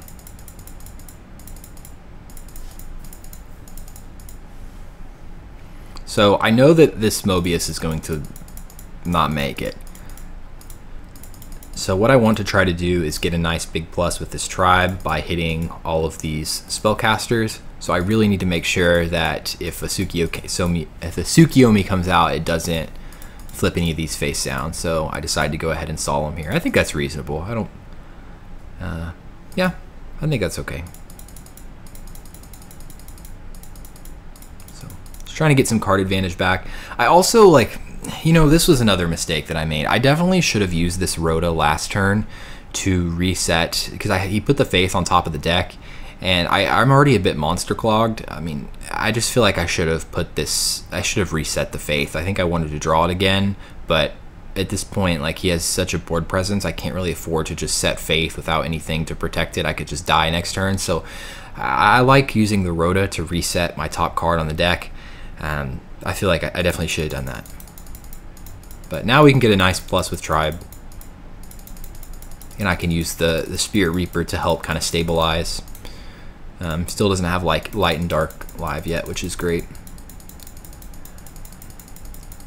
Until he draws into Graceful, which then starts doing all the turbo stuff, resetting the Spy, and then he goes Tsukiyomi on my Tribe.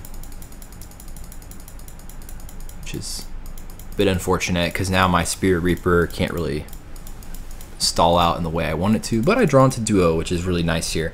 So I think it's kind of nice to just Duo, set the Reaper, because then I know that Tsukiyomi's gone and he has no discard outlets So whatever he draws, he's going to have to discard off of the tribe to get rid of whatever my face down is, to get rid of the Reaper, which will hopefully give me a little more time to stabilize, draw another card.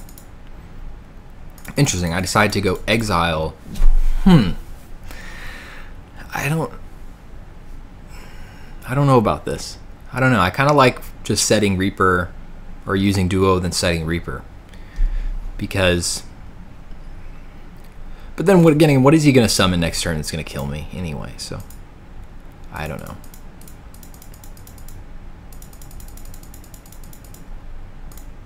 Well, there's several things. He could definitely go Breaker. He could go with a tribe of his own. Yeah, I don't really like this. I think I definitely prefer just setting the Reaper, which could be wrong. Maybe I'm missing something, but...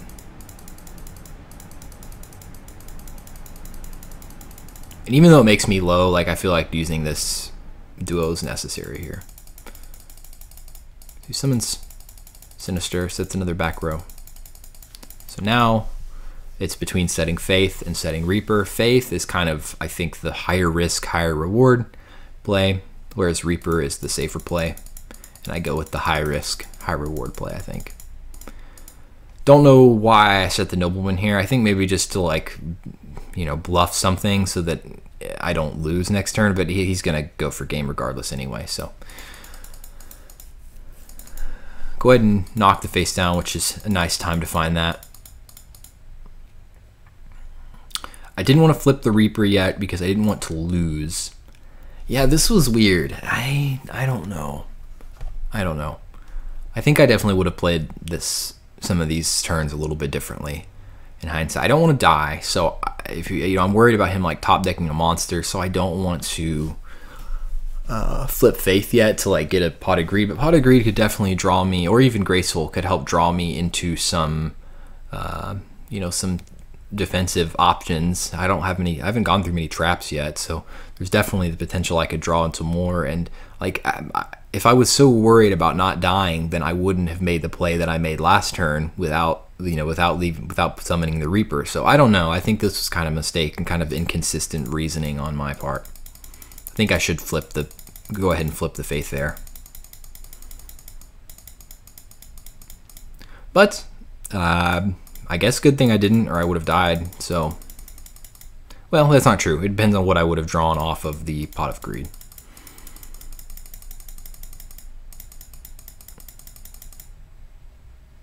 So he decides to attack into the first one that I set, which makes sense. See right there, I would have drawn into Mirror Force, so I could have protected, but then he probably would have had a Solemn, but then I would have battle phase MST one of these back row, you know, trying to snipe the Solemn. So I don't know. It definitely could have turned out differently though if I'd have flipped the. And see now I decide to not flip it.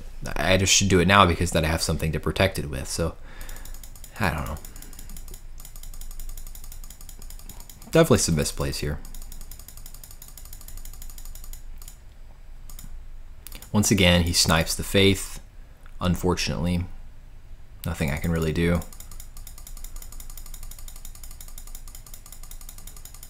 So draw into Faith, just set it again and pass.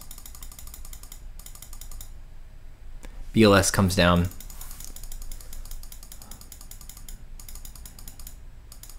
He goes Mask. So that's a new one.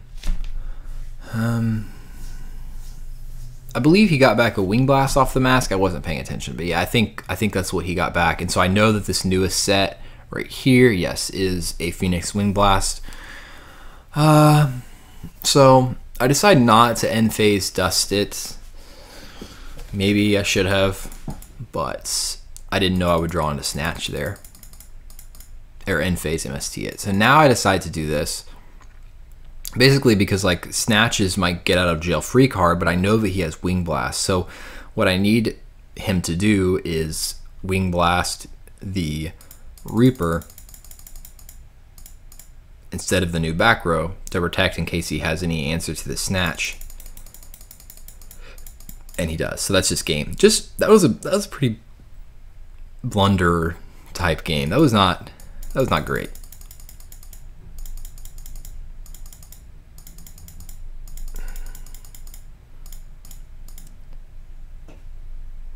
like I said, it's interesting to look back on this, some of these early games in the season, and definitely feel like I've gotten a bit better. But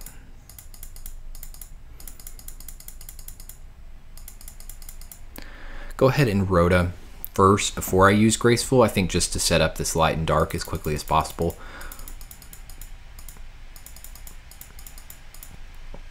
And now we just go Blade Diet, set 4. So pretty good hand, honestly. We go Dust Shoot, and I see that his hand is kind of cracked. So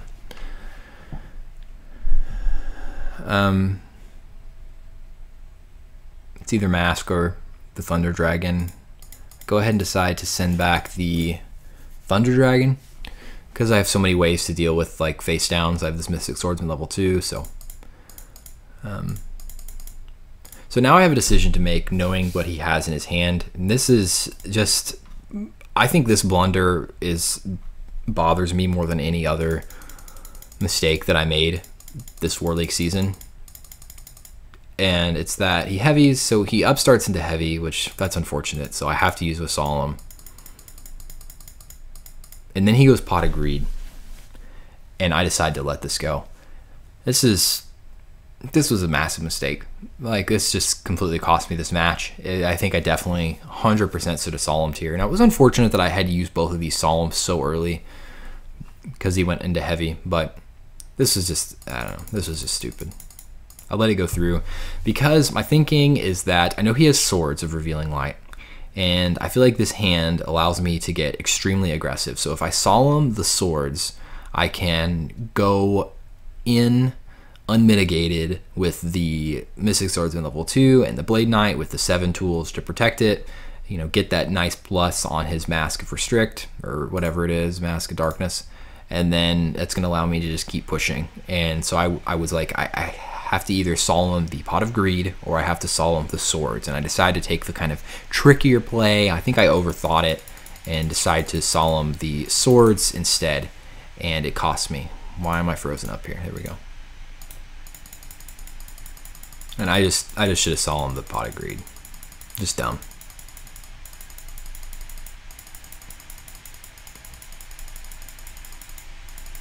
And then he goes Tsukiyomi, which I just, you know, knowing he has double Tsukiyomi, he's, you know, drew further into his deck. I should have known this was coming. And now, like, now I'm just kicking myself. Like, this is just so stupid.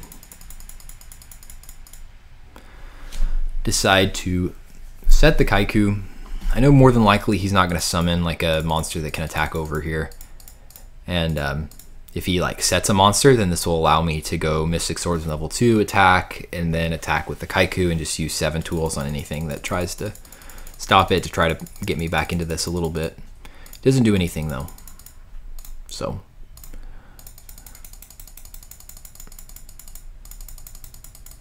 he's content to just wait me out and grind this game out. So now I decide to, I don't know, why would I do the Kaiku here?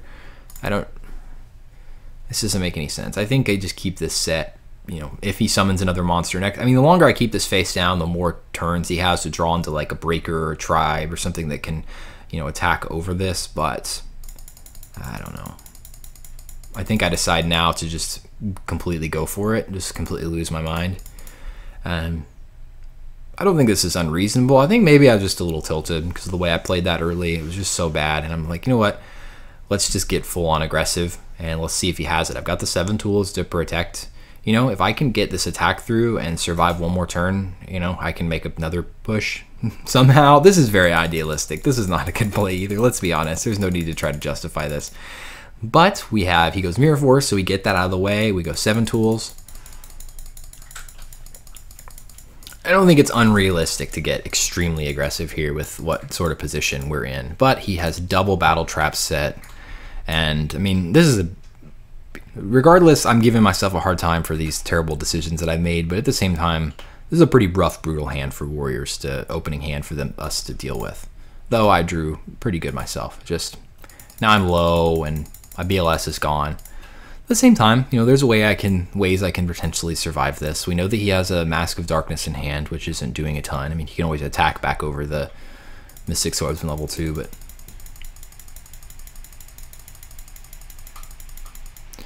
you also know he has a Tsukiyomi as well. I forgot about that. So Yeah. I draw a Reaper, which is nice. And so now I have two options, either setting the Reaper or summoning the Reaper in face-up attack. I think the only concern with summoning is that he swings back over with a monster that can kill me. But knowing he has Tsukiyomi, he has Mask, so it's just basically whatever he top decks. I assume he probably has like a Chaos monster or something that's dead in hand. So I decided, you know what, let's go ahead and go for it. And we run into another Sakuretsu armor. So he definitely sided into the battle traps. And so we know most of his hand now. We know Spy, Mystic Swordsman level 2, and not Mystic Swordsman, Spy, Mask, and Tsukiyomi. And one mystery card. So like DD Warrior Lady would be really good here, something like that. But drawn to Mobius, which is just doing nothing, and I just lose. This is not a great match. Ultimately, you know, like I said at the beginning, I was excited, you know, to get the chance to try to run it back against JamesArc, and I didn't deserve the win here at all, even in the slightest. I just played bad games 2 and 3. Game 1, you know, was just a blowout anyway. So, hey, you live and learn though. That's Yu-Gi-Oh! Like I said, I have played fairly inconsistent. I feel like this stretch of the season, especially where I played the last game against Zazzles and this game, just not great. Not great on my end. Definitely could have played a lot better, but I feel like I've improved since then, and you know, watching these videos helps us get even better. So, yeah. All right, here we go. This is either week 6 or 7. I can't remember exactly, but I'm playing against GoatLF. I know they typically play Warriors, but they've played Chaos Turbo as well, so not 100% sure, but I'm kind of assuming Warriors. So this is my opening hand. Kind of interesting. Definitely don't want to summon the Blade Knight because I want to like get some of these monsters out of the hand to, you know, make the Blade Knight up to 2,000. I don't really even have to summon anything. I kind of like going maybe like, I don't know. I kind of like going DD Warrior Lady, summon, and then set 3. I don't like this as much against Chaos Turbo because we don't really have an out to flips besides the Blade Knight, and the Blade Knight is not live anymore if we summon the DD Warrior Lady, but I'm kind of working off the assumption he's probably on Warriors, and so I kind of like going DD Warrior Lady and just setting 3. You could also just go like DD Warrior Lady, like set Book of Moon in case he has like Breaker or something. I just don't want to put myself in a weird position where I risk getting like duoed, but I don't know. Let's not overthink it.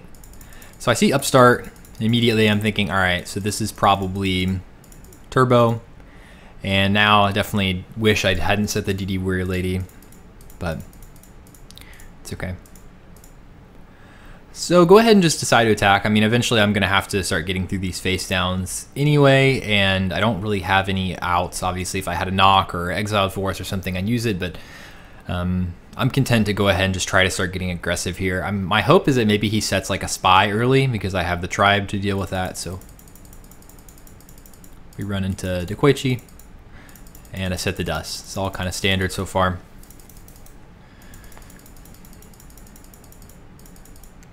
So he sets a new one here and then another face down. Go ahead and Dust Tornado the new one. So the main question sometimes when you're playing against Turbo is like, when do you bring out the Kaiku? Because Kaiku can just be so backbreaking at the right time once you play against them, once you kind of whittle through a lot of their defenses and their traps and stuff like that. But at the same time, Kaiku kind of gets bodied if you run into like a Spy or something. So yeah, I don't know. I mean, my assumption is that this new set is probably not a Spy because more than likely a set Spy turn 1. Maybe he drew into it. He did get 2 fresh new draws off the jar and from turn, so there's a chance that he could set Spy, but I'm not 100% sure. I'm thinking maybe Night Assailant, maybe a Magician of Faith, maybe a Sanguine Sinister, something like that. So with that being said, I kind of like going Kaiku here and get whittling down the monsters in my hand to make Blade Knight better later, but I think I just want to hold the Kaiku until he gets more like Key Lights and Darks and Graves so that I can get the Kaiku to go through at the right time. And honestly, I don't want to put myself in a position where I think this is the main reason I don't summon Kaiku, is I don't want to put myself in a position where I have to solemn a Torrential or a Mirror Force this early. But I don't know, it might be worth it anyway. Not sure. I think you could probably summon the Kaiku there. So we run into Faith, so he gets Upstart back, which is fine. He's definitely digging further through his deck, and so that's the problem. You know, eventually they get into this. I don't remember whether or not I end up solemning this Pot of Greed. I think I end up doing it. Maybe this is not correct, because the way that he played turn 1 setting, or when it came to his turn, he set all 3 of these. But I set 3 first, so I can't really make a read that he has a solemn of his own. I think if you watch my last replay with JamesArc, I'm just solemning Pot of Greeds from now on. I think that kind of is in my head, so I'm just gonna go ahead and go for it here. It's fine. And he solemns back, which I don't know if this is really a great trade or not for me or for him. I don't really know. I think it's fairly even, really. We got one of his solemns out of the way. We have a hand that allows us to get fairly aggressive. We just have to make sure that he doesn't... I don't know. We don't really have a solemn to back up any of our aggressive plays, but at the same time, I feel like this hand is decent at dealing whatever he could throw at us. Go ahead and book the breaker. Then he goes Sorcerer.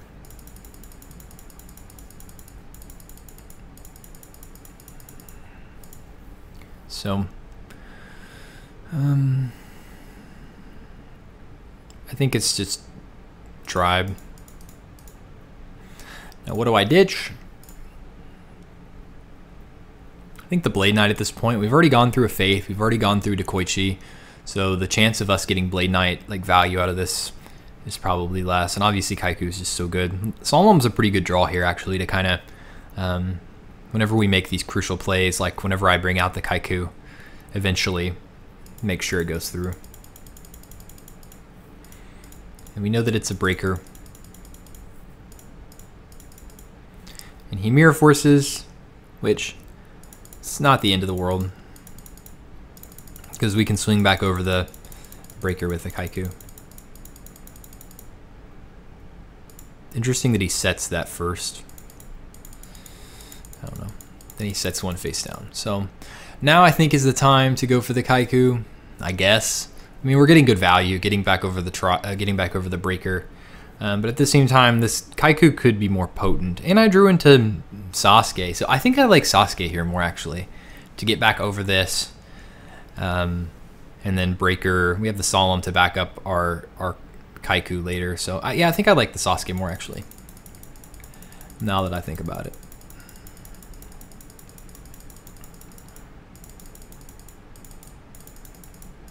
Sets another one. So,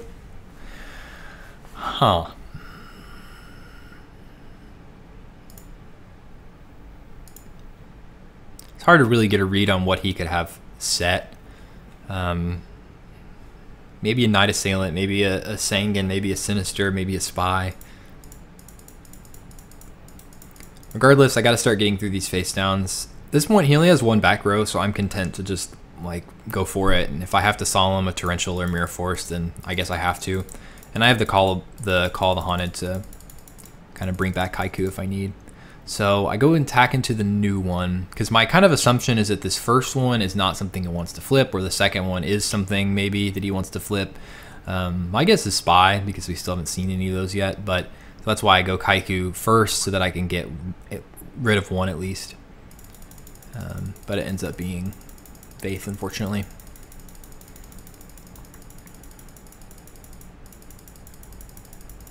The Knight Assailant hits the Kaiku.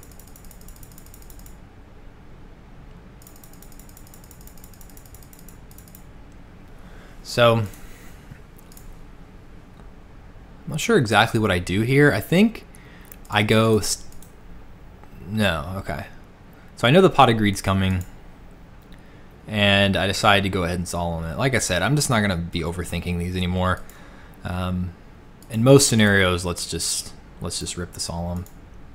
Ah, okay. So I figured that was gonna come first because he'd want to bait out the Solemn before he summoned a Chaos Monster. So once that resolves, I go call the Haunted on the Kaiku just to make sure that he can't plus back over my Sasuke with the Chaos Monster. I think that's reasonable. And like, we've gone through a lot of his flips, so I'm really hoping he doesn't set anything else. But instead he goes Tribe.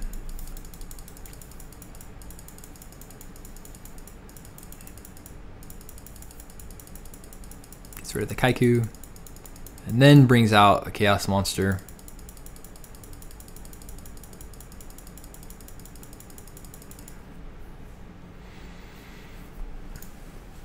That is kind of crazy that I let that attack go through.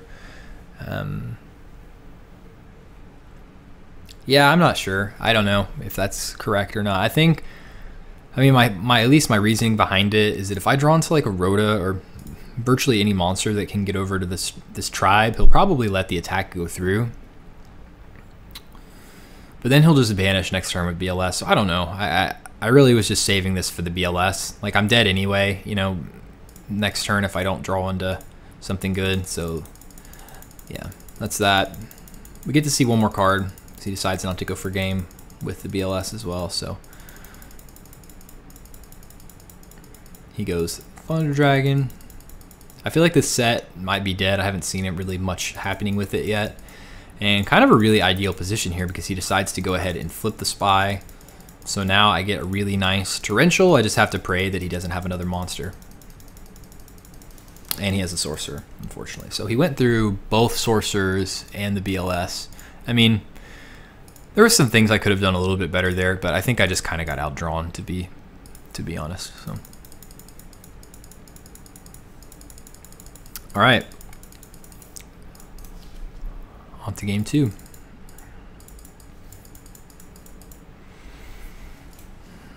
Another kind of interesting hand. I don't really like, you know, I could easily go like Sasuke or Kaiku and then set 4, and that's not horrible because I have the knock to deal with anything he sets face down, so I don't need to like make sure that I'm getting like a Mystic Swordsman level 2 or a Blade Knight off of the Rhoda or an Exiled or something. I have the knock to deal with the first face down, and then I could Rhoda for Exiled or whatever for the next. But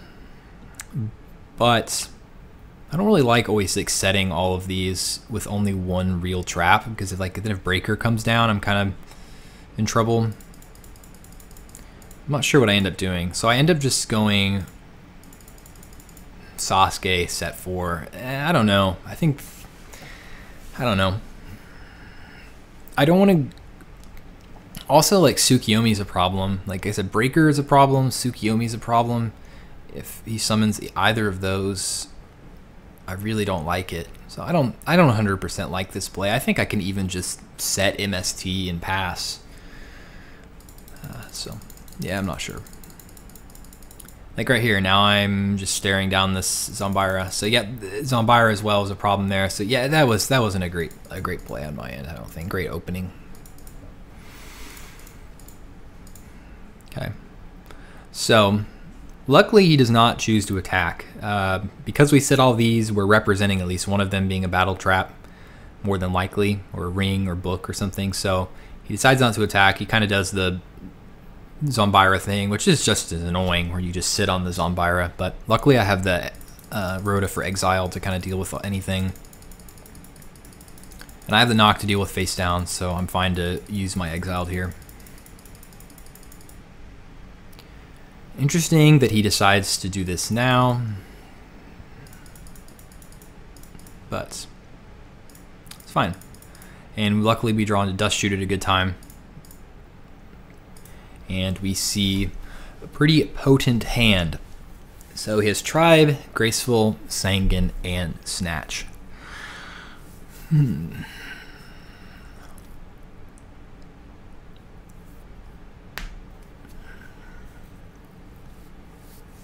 I think I like getting rid of Sanguine because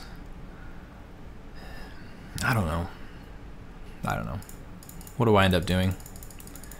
Yeah, Sangan. I think I like Sangan more because he can just get anything off of Sangan. He doesn't have any, like, he doesn't have Sinister yet. He doesn't have Thunder Dragons yet. So, I mean, the tribe has to go kind of minus to get rid of this one Sasuke, and that's a perfectly fine trade for me. So, yeah. So I assume at this point he's going to go ahead and rip the Graceful. But he ends up waiting, I think. And decides to snatch, which I just have no answers to, unfortunately.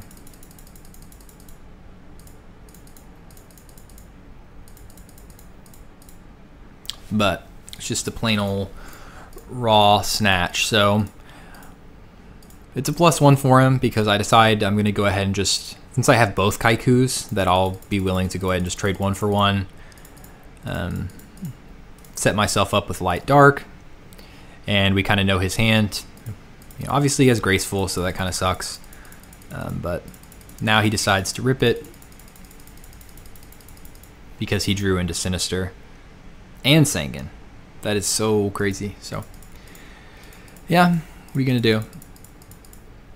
So, luckily we have the Nox still. This is a mistake. This is an ordering mistake. I think you get in the habit with playing Warriors sometimes where you want to summon the monster first before you knock to bait out the Torrential, but obviously he has nothing set. So I should always Nobleman first to see what I'm getting rid of, and then make the decision to summon afterwards. I don't know if it'll ever make that big of a difference, but I messed up there for sure. See that all 3 of the spies are gone, so that's good. So yeah, do we know any cards in his hand at this point? Because we saw Graceful, so we know he has Tribe. So, and luckily, because of the Kaiku, we're able to get rid of the Sinister to make his Tribe worse. So, draws into Tsukiyomi. It's unfortunate. So we know his hand is Tsukiyomi Tribe. Rhoda at a perfect time for DD Warrior Lady, because DD Warrior Lady can deal with Tsukiyomi. Basically, I'm going to 7 tools any trap that he uses. And he Raigeki breaks, which was the perfect trap, because it makes him go minus to do it. And we're pretty much in a top decking situation. He's low on life. He's going to have to basically, you know, get rid of his hand to deal with the DD Warrior Lady. So I'm fine to be in this position. He decides to go ahead and attack, which I think I should probably take more time to think about what could this card be that would make him not want to discard it. It's hard to know, but my guess is maybe some sort of battle trap. Drawn to heavy. Yeah, I think it's okay. Go ahead and just setting it here. Try to bait out, incite him into setting more. And then he summons Breaker, which yeah, maybe that wasn't correct, because knowing that he still has Breaker in deck, I probably shouldn't have made that decision. So, kind of a blunder. Like, definitely at this point in the game could definitely cost me, because now I'm falling behind. I got this Mind Control that's not doing anything. Look like I draw into Spirit Reaper, which is going to help stall the game out a bit. And I see that he brings out a Blade Knight of his own. Interesting. So kind of running that that side decking style against Warriors, where you kind of side into some of the Warrior type stuff yourself.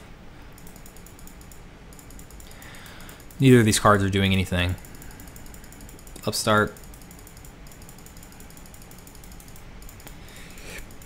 Duos. And then I draw into Mobius. Do I just slam it? I can't remember. It's been a while since I've watched these games. Yeah, I have to think about this kind of hard, because like if he has like battle traps set, and you know, Mobius could go kind of nice here. I mean, it would go really nice here. But at the same time, if for whatever reason this Mobius gets solemned, I just lose. So really have to just try to make a read on what I think his back row could be. And I ultimately decide to just pass. I'm going to wait a little bit more. I'm just nervous that he has a solemn set, and I'm going to lose. So I decide to wait.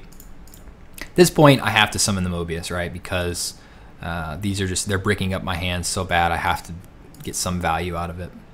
Definitely want to go ahead and do this first. You know what? Maybe not. I think maybe, yeah, I think knocking is actually the correct play first, because if he has like a dust tornado, he can chain it and hit the knock, and then I have to deal with some face down. So yeah, this was a mistake. I definitely should have knocked first. And luckily, he did not have anything. He had a widespread ruin and a Raigeki break. And then I go knock. Again, I should just do this right away. I don't know what I'm waiting for. There's no need to. I should get the information, and then I can make my decision, like what I want to attack and stuff first, based off of that. And I decided to attack the breaker first because I don't want to make his light dark live until I'm ready to go for game. Sets a face down. Go ahead and just Mobius again, and we're in a good position here. Just go for the game. He has Book of Moon, unfortunate, and he must brick on the last card. So definitely some play I could have cleaned up there, but not bad. We got the game to how the warrior wants it, to the top decking situation, and it worked out well. So he T-sets. Drawn to quite a bit of spell trap removal, so could maybe even just rip this MST right away. But then again, maybe not. I don't know. Because he's not really running any chainables, it doesn't seem like, besides Raigeki break. So yeah, I don't know. So I go ahead and just set the spy. Duos me, which is unfortunate. It's heavy. And then I'm left with kind of a tricky decision here. I end up ditching the BLS, I think. No, I end up going Kaiku. Huh. I think if this wasn't a spy, I would go BLS because I just need cards that are just active, that are going to get me, you know, that are going to be able to be used right away. I don't need this BLS hanging out in my hand when it's dead. But at the same time, I'm assuming at this point he sided out his knocks because I haven't seen any. And so this spy is going to be able to kind of stall out for a while, and eventually I'm going to draw into a light. So I think that makes sense in this situation. I mean, I could also just go ring, but I don't know.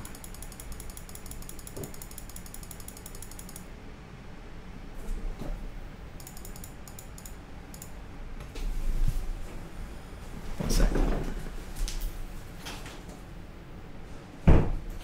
Okay, so spies into spies. The spies are out, so that's exactly what I want. It's going to give me time to kind of stabilize a little bit. We got Duo it early. It's unfortunate, but what you gonna do? So, I just keep holding this MST, interestingly. Not sure why, but I think it's reasonable. Go ahead and go Blade Knight to try to get over this first spy. If he goes Torrential, it's really not the end of the world, because that's going to make BLS live. And yeah, so decided to go ahead and attack over that spy. We get Saku'd, which is fine. Now we have light and dark.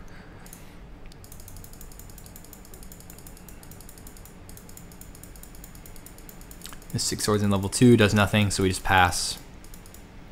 Now he goes Tribe, which is interesting. If he decides to, you know, use its effect, I'm perfectly fine with that. And he's not even getting rid of like a discard something. So yeah, this is perfectly good with me. And then I see that he goes Book on one of the spies.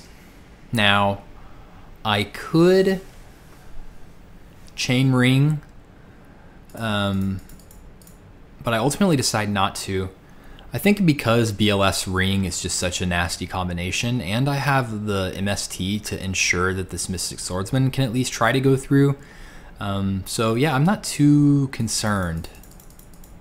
I don't need to really... Oh, and he flips it back up anyway, so never mind. That doesn't make any sense. But regardless, I think I'm just going to save the ring for now.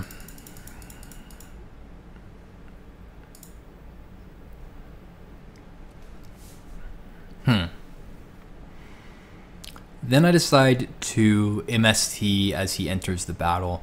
The problem is a lot of these games were so long ago, it's really hard to remember what I was thinking, especially because I feel like I've improved a bit over some of these games, and I would definitely make different decisions now. And yeah, entering the battle phase, I think I do this maybe to like bluff that I could have a Mirror Force or something just to save myself some damage so that he decides to not attack.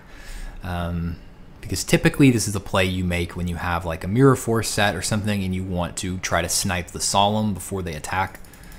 But he decides to attack anyway. And so, yeah, I don't know if this was the correct play to make. I think also I was planning on maybe going with the BLS next turn, so I don't know.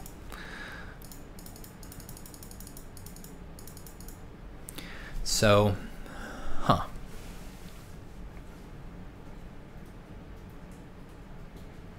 don't think there's a ton to think about here. It's just whether or not I want to go ahead and summon the Kaiku. Or whether or not I want to summon the BLS. The Kaiku's definitely coming down here, I think. Attack over the tribe. Goes through, so don't really know what the set could be that it's just setting dead like this. I'm still deciding every turn whether or not is the time to bring down this BLS. If it's going to be premature if I do, but at the same time I'll be getting like a nice plus on the spies, but I think I ultimately decide to wait. Okay, I do not decide to wait. And we run into Torrential, so that was kind of a blunder, maybe? I don't know. Maybe I should have summoned it earlier. Maybe I should have waited. Not 100% sure. I just think like I really wanted to start getting through these spies. And yeah, that's really my only justification for go ahead and doing it. Also, you know, Torrential, that's not the likeliest chance that he has it. We've gone through 2 of these battle traps already. I think my plan was to go attack into both of these and then Kaiku in because we know that we've gone through 2 of his battle traps, but very unfortunate we run into Torrential there. Maybe could have read that a little bit better. He goes Kaiku. It's Thunder Dragons. Attacks. We don't have any more Chaos Monsters anyway, and I don't really plan on prematuring or Call of the Haunting this Kaiku, so I actually end up letting this go through, I think, because there's a lot of monsters that I can draw, a lot of cards that I can draw, including Rhoda, that can help me draw into Blade Knight or something that will get back over this Kaiku, and then we can save our ring for a better day. But at the same time, basically anytime I'm about to take another attack, I'm going to have to use this ring. So now I have to decide whether or not I want to go Tribe here or just basically take another 1800. It's kind of risky if I decide to do that, but so go ahead and just make the Tribe play. Now I don't have a way to deal with face downs, unfortunately, but we know that his hand is 1 Thunder Dragon and then don't know the other 2, so goes Chaos.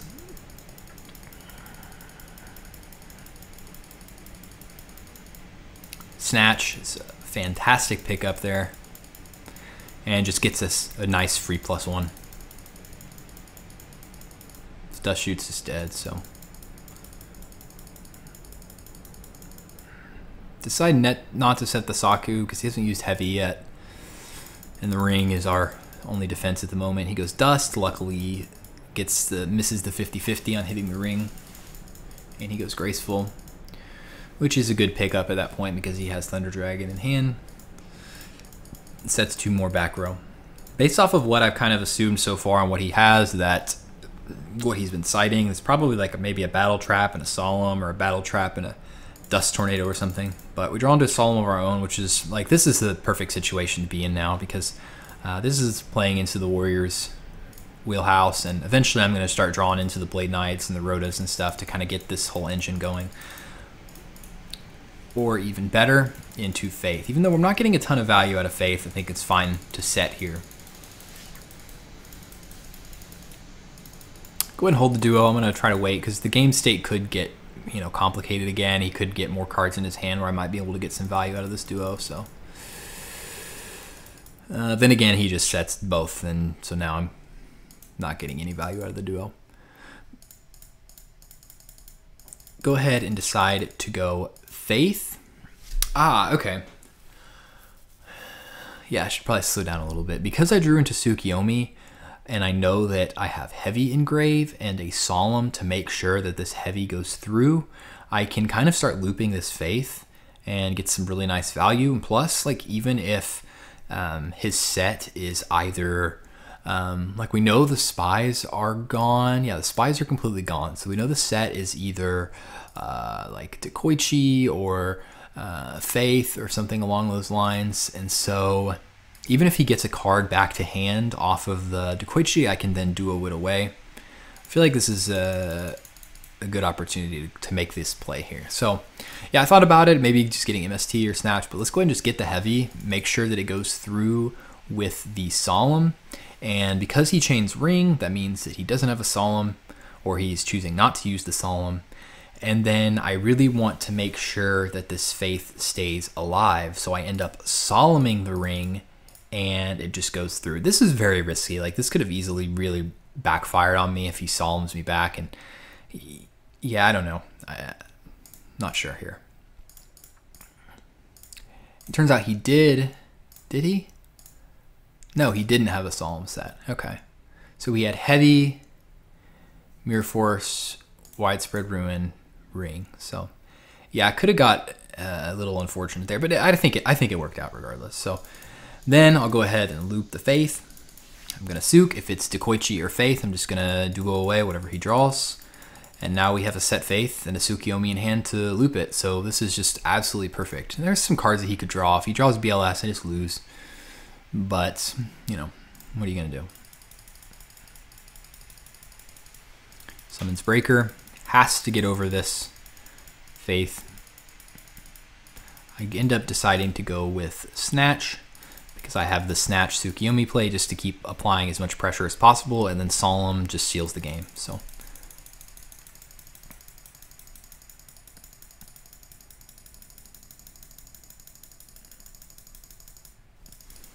and that's it. I was pretty, you know, initially I was very happy with how I played this game. Watching this back, this whole match, yeah, I don't know. I think there was definitely some mistakes, some misplays, some things I could have done quite a bit better. But at the same time, I was happy to kind of climb my way back into this one. I think this was one of the games that, as far as like the resolved Trinity count, he resolved, I think, almost twice as much, if not more, than I did during this course of this match. And so being able to win through that felt really good. Yeah, but at the same time, I think there was some things I could have done a little bit better. I drew fortunate at certain times when I drew the Snatch on the Chaos Sorcerer, and that last game was really nice timing. So ultimately, it was really fun matches. So shout out to GoatLF. Those were really, really close. Came down to the wire. I mean, this is game 3. He's at 1,700. I'm at 600. Also, this was game 5. This is match 5, excuse me, to win the week for the Pig Pen. So I was fist pumping after winning this one to win the week for the team. Felt really, really good because I was very nervous going into the match, knowing that I had to do it. Lost game 1, came back to win the next 2. Feels good. All right. All right, this is week 8. I'm playing against NateDogg. My team has already lost the week, so this is kind of an irrelevant match, but at the same time, I want to give it my best shot. Now, NateDogg has traditionally been a Cold Wave Monarch player, which I love that deck. I think it's super cool to see, and he's a very skilled pilot of it. But in the past few weeks, I saw he'd been mixing it up. I think he played Warriors the previous week, so I was anticipating Warriors, to be honest. So open up Pot of Greed. But I'm still not sure what 100% deck he's using, so part of me is deciding whether or not to use this Graceful or not. This is a very interesting hand, but a lot of what I would discard off of Graceful is matchup dependent. So decided not to go ahead and use it. Let's just go ahead and set the Faith, try to see if it goes through. If he has a knock or whatever, he has it. But decided not to set the Solemn because I don't want to put myself in a position where he gets pluses back on me with a breaker. See, this is the power of Faith in Warriors. I mean, you just get them out of the game. So I see that the Faiths are gone. So then I'm a little more confused about what he's playing because he has 3 that are gone. I know that he probably doesn't play that in the in the Cold Wave Monarch stuff. So at this point, I'm thinking maybe Chaos Turbo is what he's on. So he sets 1, go ahead and just go with the breaker. Let's just see if we can get this nice plus off. But at the same time, maybe this isn't 100% correct because more than likely he'll be setting his chainables early. So this is one thing I've gotten better about lately, is holding the breaker for later, not going so early with the breaker. But sometimes you can just get a nice plus early with the breaker if they decide to set like a, you know, a Saku or something, or even trading it with a ring is never bad, or a book never feels horrible in this position. So yeah, it's a ring, so whatever, that's fine. We're still up in cards. He just passes. So again, I'm left in kind of a situation where I'm like, I don't want to use this graceful until I figure out what he's on. Because if, I don't know, yeah. So then I go DD Warrior, I think that's fine. Go ahead and just start pushing the aggression a little bit. I think I could go ahead and set a few of these here, but then if he goes duo, I lose graceful, potentially if I have to solemn it. So I don't know. I think just setting the dust here is fine. Then he goes with a breaker of his own, gets a nice plus back. So our advantage got from the Pot of Greed is gone.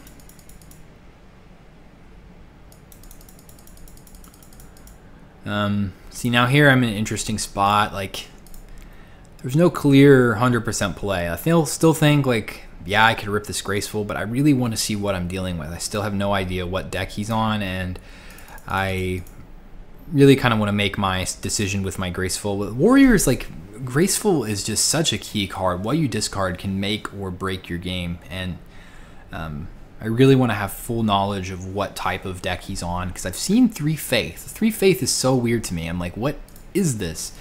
Definitely could potentially be like control even, so I don't know. So now I'm like, I got to start getting aggressive. I'm not drawing into any cards that are like netting me any aggression. Like, I just feel like I have a good hand, and so let's start trying to push this aggression as quickly as possible. So graceful, I'll go ahead and ditch the Mystic Swordsman level 2. Because I have the Exile to potentially deal with any face downs, as well as the Rhoda and the MST and stuff, and the Heavy to kind of clear through back row before I make any pushes. So I'm not too worried about face downs. And then I go ahead and ditch the Torrential. This might have been a mistake. I think because there's a likelihood that, you know, there could be spies or something, but also the fact that I saw 3 Faith, maybe he's on control, and where if it's control, I really want to keep Torrential. So. But at the same time, I think this, like, keeping this hand is reasonable. Maybe getting rid of one of these like recursion spells or traps. But at the same time, these pair really nicely with Exile. They pair really nicely with, I was gonna say DD Whirly, but it's gone. So I think just the recycle. These are basically just free spot removal of any monster I want at any time, plus these 3 additional stuff. So then I go ahead and I think I was gonna go for like either a Donzalug play. I'm not sure if I have Donzalug in this deck, or go for like just a Blade Knight set 4 play and like heavy, and I run into Scapegoat immediately. I'm just hating my life because this is a hard matchup, on top of the fact that I ditched my Torrential and I don't have any immediate way to deal with these metas except to either try to start attacking through them, which is making me susceptible to Thousand Eyes. So it's just a tough matchup, and I don't really have the great cards equipped to deal with it. If I'd have waited just one more turn on that graceful, that really would have changed my mind on what I wanted to do. See, now I decide to go with this Blade Knight and start going after the tokens as quickly as possible. Don't know if this is correct either, because like I said, I'm just making myself super susceptible to Thousand Eyes, and I'm basically forcing myself to have to go minus if he sucks up my Blade Knight, or I can solemn it, which doesn't feel good. So yeah. So he said I decided to do that, take the latter option, or I guess the first option, let it go through, and I'll just use the Exile to deal with it. It's unfortunate, but I don't have book, I don't have ring at the moment, and fortunately, I got rid of the Torrential. So yeah, now I go Exile. Now I draw into the ring. Set the ring. So basically, from a fantastic start with the Pot of Greed, I'm now down. It just happens sometimes. Draw into Rhoda, which is okay. Like I said, it allows me to keep getting aggressive. I decided to go ahead and go call just to get rid of these as quickly as possible.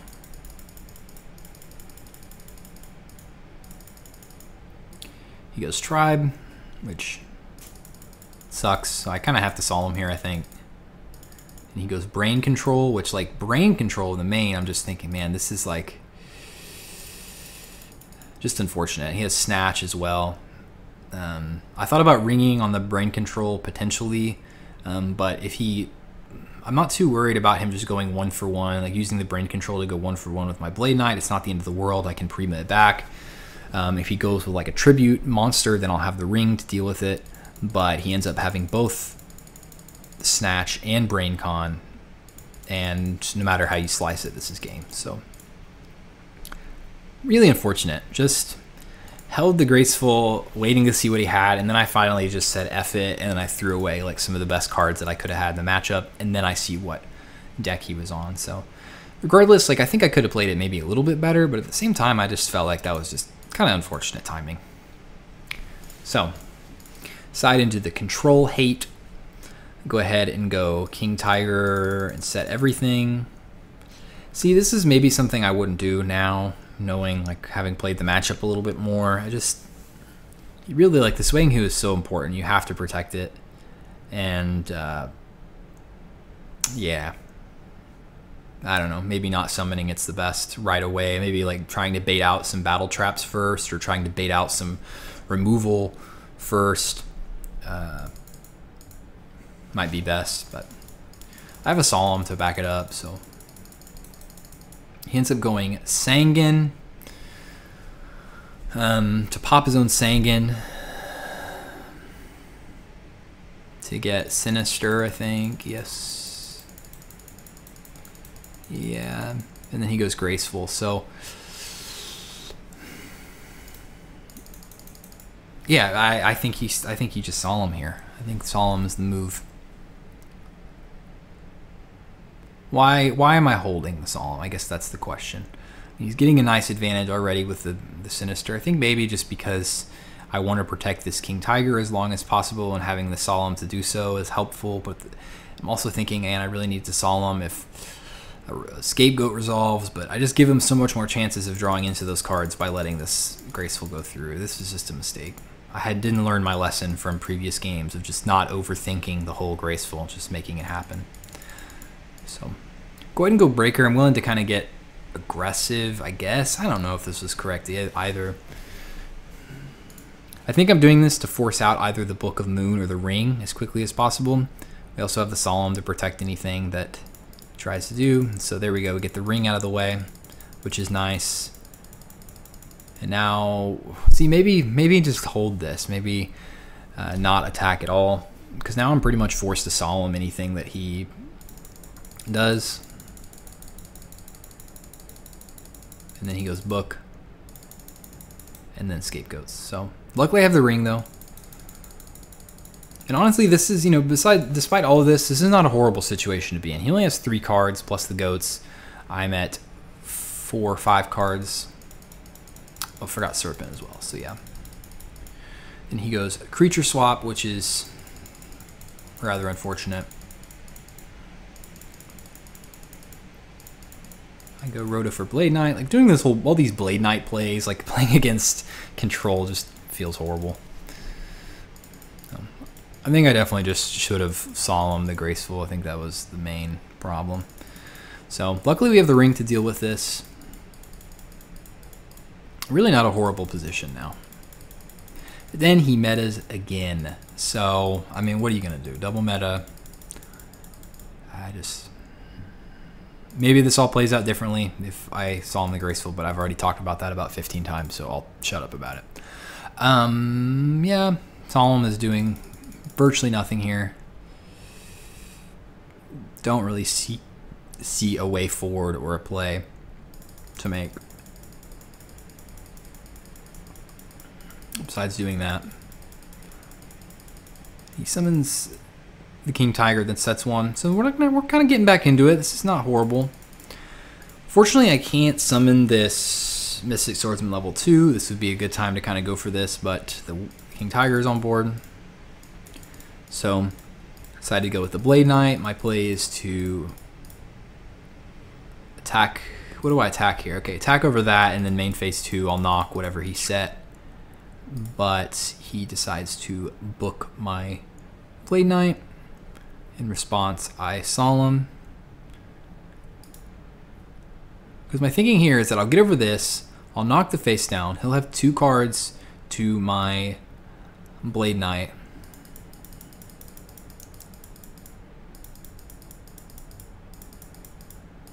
And he goes MST, unfortunate, and then starts the Sinister beatdown. Kaiku's good here. So kind of wheeled ourselves back into this, fortunately, which is good. And then Snatch off the top is this game. So what you gonna do? I feel like that game was kind of unfortunate, just the way it played out. I don't feel like I was sacked at all. I feel like NateDogg played it well, but at the same time, just the cards that I drew at the times that I did and the cards that he drew at the times that he did just didn't quite line up. And I'll say it one more time, I should have Solemn the Graceful. So that was that. That was my only 0-2 loss on the season, unfortunately. All right, everybody, this is week 10. I'm playing against Tupale, and I'm playing the Warrior Smokescreen into Control this match. And Tupale is, I'm not sure, I think the little bit of scouting I did, I was assuming he would be on Warrior, and I think he ends up being on Chaos Turbo. Let's get into it.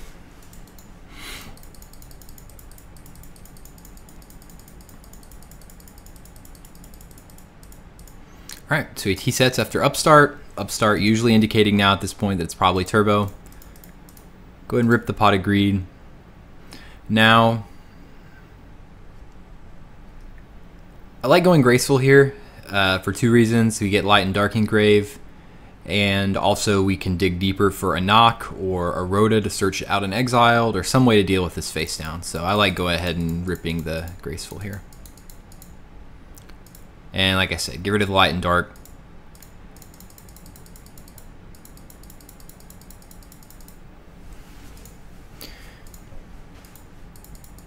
And now we have double Solemn to protect our BLS. So this is a really good position to be in already.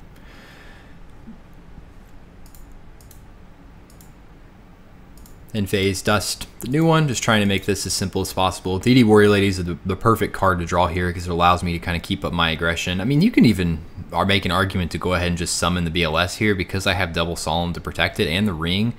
Yeah, I think in hindsight, go ahead and summoning this BLS is no problem. Not sure why I didn't do that.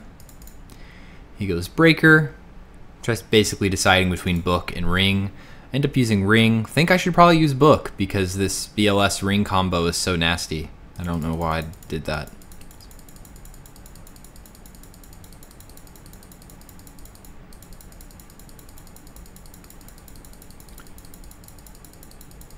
He goes Graceful. Go ahead and just Solemn it and not messing around. Goes Card Destruction, which kind of sucks. We haven't seen that he has like Thunder Dragon or Sinister or anything in hand, but if he has a Night Assailant, he's going to be able to get his Dekoichi back.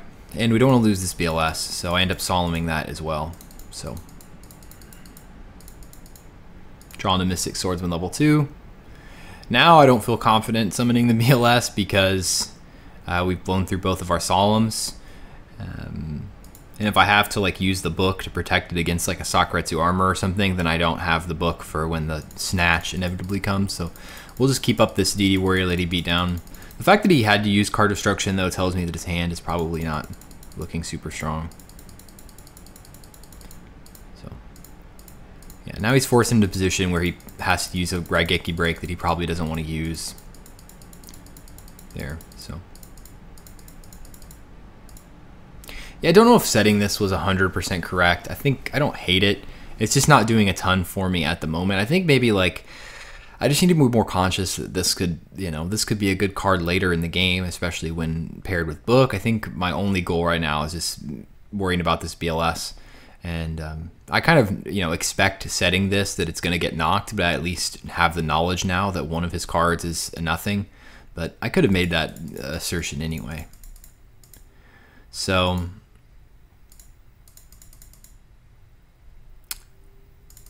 BLS, decided to bring it out here and just go for it.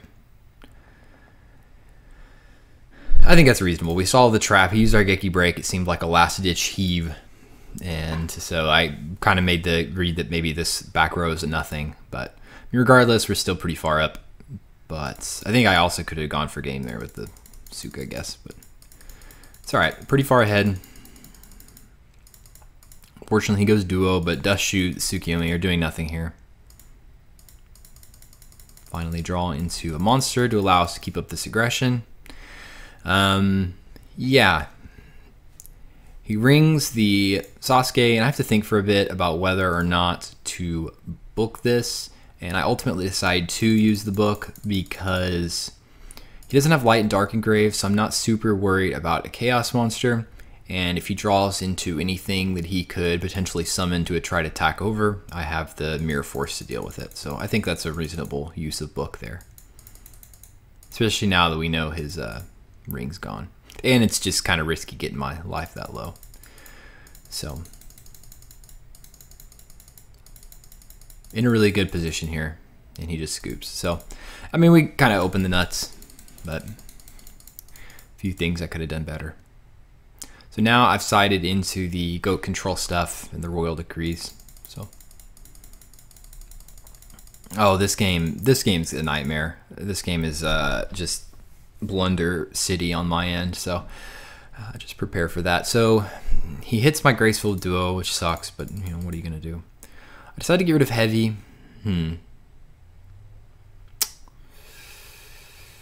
Yeah, I don't know. That was just my guess to go with the royal decree and keep that instead. I don't know if that's correct or not, but that's what I decided to do. Basically deciding here whether or not to go ahead and set the faith or go ahead and just use exiled. I think I like using exiled more, to be perfectly honest. Yeah. Why did I not use exiled there? Yeah, I think I should have used the exiled. Now the gig is up. He sees that I have decree. He goes duo, and we go minus a million. So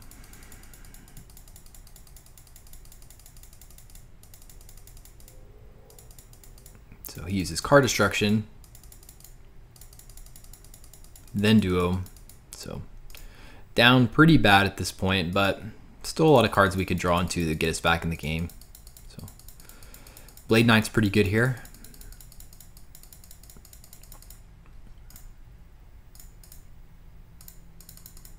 Now I could go with I could attack either of these.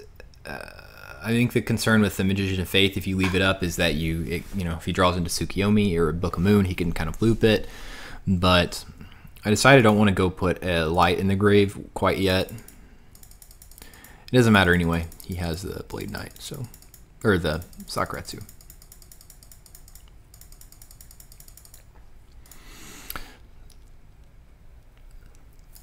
So I think I'll end up just going premature here and just getting the Blade Knight.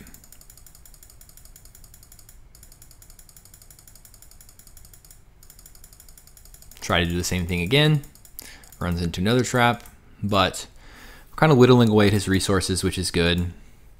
Then I set the DD Warrior Lady. Interesting. I think I just doing this just to plan on trading 1-for-1 with the Zumbira, but I don't think that's necessarily worth it. And why wouldn't I summon this and just attack over the Magician of Faith?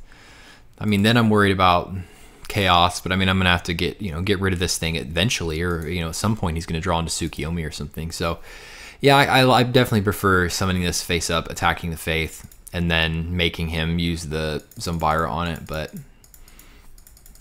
yeah, that was a mistake. Draw into a Faith of our own, which is really nice. We have a prime graveyard full of spells. And one of the things I love about this smoke screen is that, most of the time they're going to be siding out their knocks. Obviously, he kept the one in, but maybe more, I don't know. A lot of the time they do. And I like to side into 3 Faiths. It feels like it's so easy to resolve games 2 and 3 when they see that you're on Warriors game 1. So this is where I really start to blunder things, because I say that mainly because I just have so many choices that I can make, so many things that I can do, and I feel like I make the worst decisions on pretty much all of these. So there's a few options here. I could go meta, and then meta the Faith. I could go Rhoda get like another Blade Knight or something to attack this face down. I could obviously just go Graceful. And I think that's about it. I mean, I could obviously go like Prima and get the Blade Knight or something, but that doesn't feel worth it. So go ahead and just go Graceful. So I got this extra Magician of Faith in my hand. So,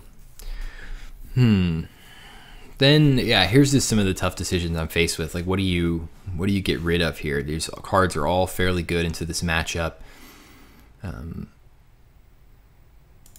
I think I'm realizing at this point that he doesn't have any answers to my face downs, so I kind of want to keep the Faith maybe so that I can just do this again next turn. So I get rid of Kaiku and Mind Control. I think maybe the reason I got rid of the Mind Control rather than the knock is that I'm concerned that he could have Faith set, and I'd much rather, or not Faith, that he had a Spy set, and I'd much rather knock the Spy, and it ends up being a Dekoichi, so the Mind Control would have been better.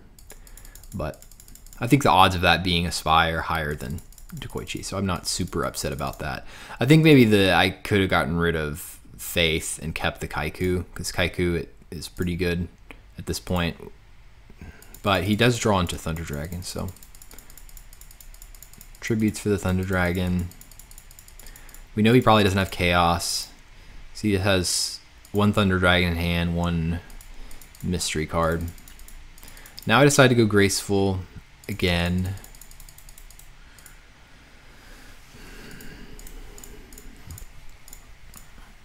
And I get rid of Snatch and Scapegoat. I don't know. I think a lot of these decisions are really, really close, and I just think I didn't quite make the right ones. But regardless, I'm putting myself in a really nice position here because I go ahead and use it. Didn't know he had Sinister previously. I don't think I did. I don't think I had that knowledge, so that's unfortunate, but I feel like I'm still in a pretty good position here. Unfortunately, he top decks Graceful with the Sinister. What are you going to do? But really, he didn't mount too big of an offense there. Eventually, he's going to start drawing into some Chaos monsters, though. Mystic Swords in level 2 does nothing.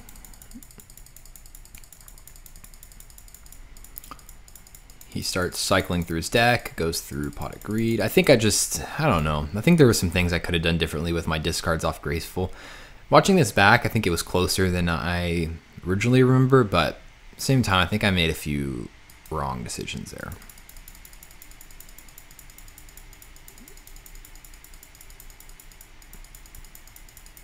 Try to get it back over with the Mystic Swordsman. I think that's all reasonable.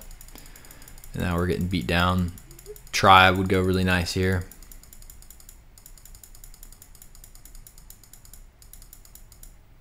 And we draw it. Fantastic.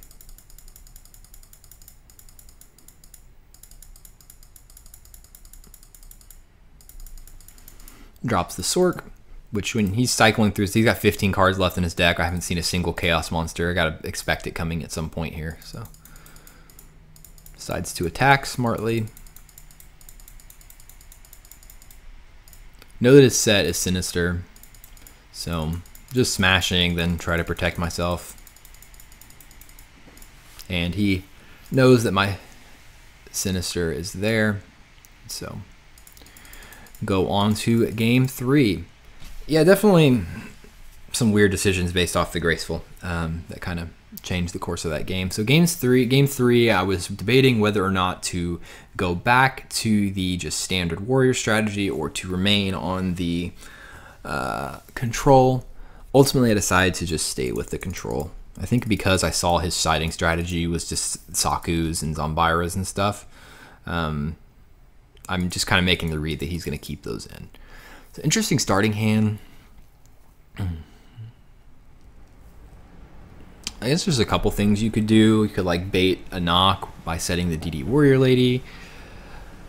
I think it's either Sangan or DD Warrior Lady. Most likely Sangan. And then what do? Do you summon it or do you set it? I think the correct play is to summon it because we saw games 2 that he kept the knocks in. But I decide to set it.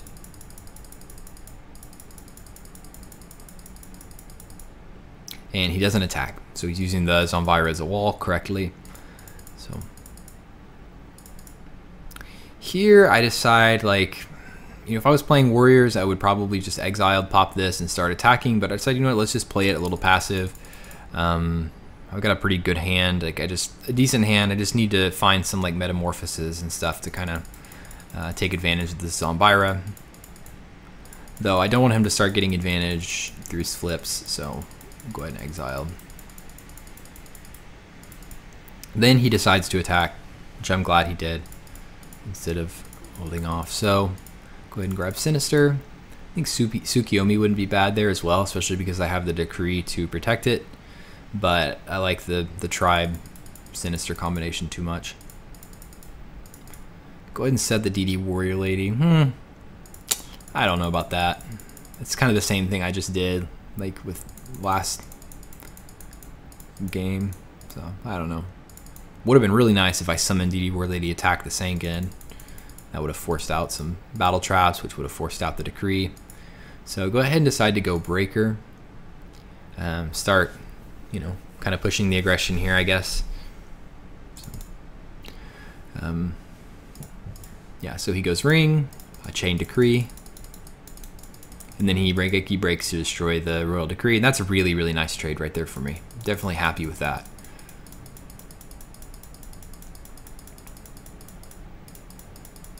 Goes ahead and attacks. I'm going to save it because I don't have any metas or anything yet. So now the decision is whether to Minecon or Nobleman the base down. Okay, this is weird.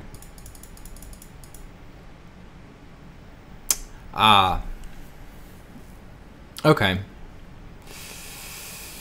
I remember thinking, I remember thinking in my head that this hand is really susceptible to Tsukiyomi.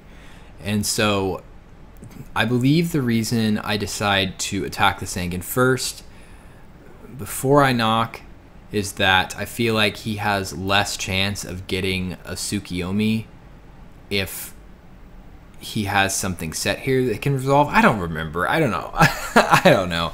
I was thinking something along those lines that if I attack first and he doesn't know that I have knock, then that decreases his chance of grabbing Tsukiyomi, I guess. But I don't know. I don't know if it would have made a difference. I don't know what I was thinking, but it made sense to me at the time, and it worked out. So he goes Snatch, and then he has a Tsukiyomi in hand already. So now I'll go ahead and use the goats just to protect my life.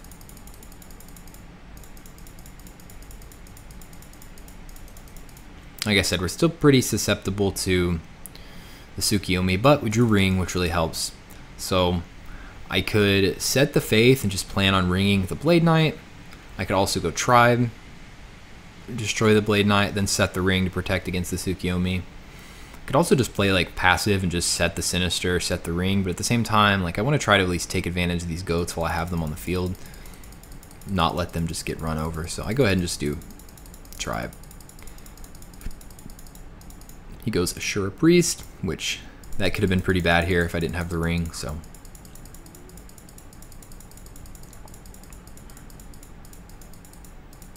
now draw into meta. I forget my Sinister. Yep, classic. Don't play a ton of decks that run Sinister, so I forget it quite often. Let's hit the Faith.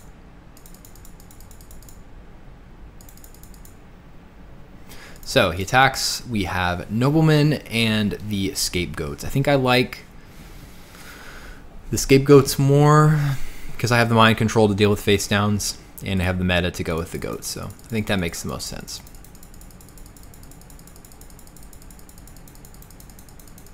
I'm not going to forget it again. At this point, I'm content to just like get these tribes off board. Also, like I just like if I don't believe his back row is a real thing, I can just snatch and win. So that's what I decided to do. He has to have Mirror Force, pretty much. So that was it. Smokescreen strategy worked pretty well. Yeah, not a bad game 3. I felt like I played that okay, but always room for improvement. Okay, that was my match versus Tupale. Alright, this is week 11, last match of mine of the regular season. I'm playing against Nightmoves, who I really respect, great warrior player. Was looking forward to this match. Once again, I'm playing the warrior smokescreen, which sets up really well into this matchup. So, start off with a really good hand. Trying to decide whether to use Graceful here. Like I said, I know 99% he's going to be on warriors. So do I want to try to get like a Dark into the grave pretty quickly to feed this BLS? I want to do that, but at the same time, I got to be careful because I like using Graceful in like the warrior mirror match when I draw into knocks or when I draw into dead dust shoots. I save it for then, and then I can at least get those low value cards out of my hand. But I decided to go ahead and do it here. I don't think that's bad either. Like there's a good chance I'm going to draw into a light, and I can get these darks. I can go ahead and feed the BLS right away. I just choose to set the dust. Interesting. I guess that's okay. It's either set the dust or set the torrential, and the torrential would have been better. So there goes our advantage from the Pot of Greed, but at the same time, still a really good hand. Even after this duo is really good. I mean, just having a live BLS here is really nice. So hits the breaker, which that's fine. And then I think I decided to go with the Don's Luke. I think I could have ditched the torrential there as well. Would have been okay. So this is kind of an interesting spot. I think, like, definitely this heavy, I could always, like, wait to use the heavy because I know that he has a solemn set, and so, you could kind of wait to draw a solemn of my own to try to, like, use the heavy and then solemn his solemn, or, there's, like, a lot of ways you can get really cheeky with the heavy, even if you know they have solemn, by, like, trying to do a big push, maybe summoning BLS or something to bait out the solemn and then use heavy. There's definitely some cheeky stuff like that, but I think in this situation, I decide, like, I have a really good hand. I decided let's just trade heavy for half his life points. That's perfectly fine. So, and we get the solemn out of the way. Right here, I'm playing into Dust Shoot. I should definitely set torrential first before I do this, but whatever. He probably would have Dust Shooted anyway. So now I try to plus back over with Blade Knight, kind of knowing that this is not going to go through. But that's fine. We've got to whittle through these traps eventually. The hope is that he summons another monster, but he's smart enough not to. So he sets one. Luckily, we draw the knock. And then I knock. I see it's a Blade Knight. And to me, that just gives me the green light to get aggressive because that's just a really defensive set there. He must be concerned about BLS or something, and so he wants to just protect himself. Whereas if that was like anything else, like a DD Warrior Lady or something, I probably would be more hesitant to go for this. But I feel like because he set the Blade Knight, that gives me the green light to go aggressive. These cards have to both be blank, so he conceded. He had Rhoda and Smashing. So I was proud of myself there. I feel like that was a good read to kind of go for it there at the end. All right, so now we've sided into the goat control stuff. Once again, we open kind of busted. Very busted.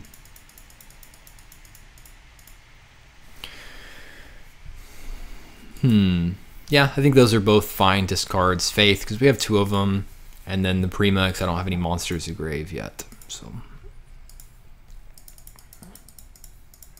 let's just not overthink this. Go ahead and do the knock. Set the Faith. Set the book to protect the Faith. He does end phase dust. Goes Blade Knight. Pretty much just like that, we're at an even game state. Him being up half a card, even with my nice opening. But that's what warriors do. Luckily, Scapegoat here is pretty good.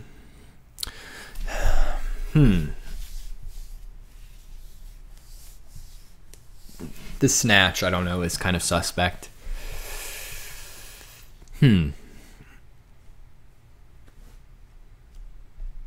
Yeah, I'm not 100% sure. I think this is okay.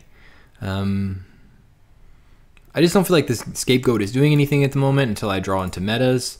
So why not go ahead and just start getting aggressive with the Blade Knight, make him answer this.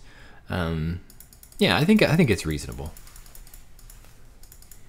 We have the Tribe in case like I run into Spy or something. But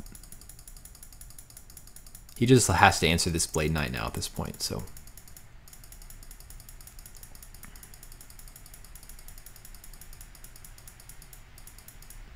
Decide not to set the knock. I don't want to play into heavy, but this kind of gives me the knowledge that he could definitely swing back over with something.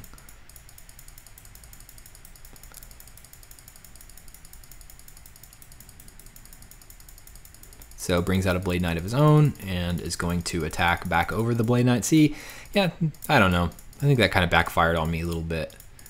I don't know, it wasn't horrible, but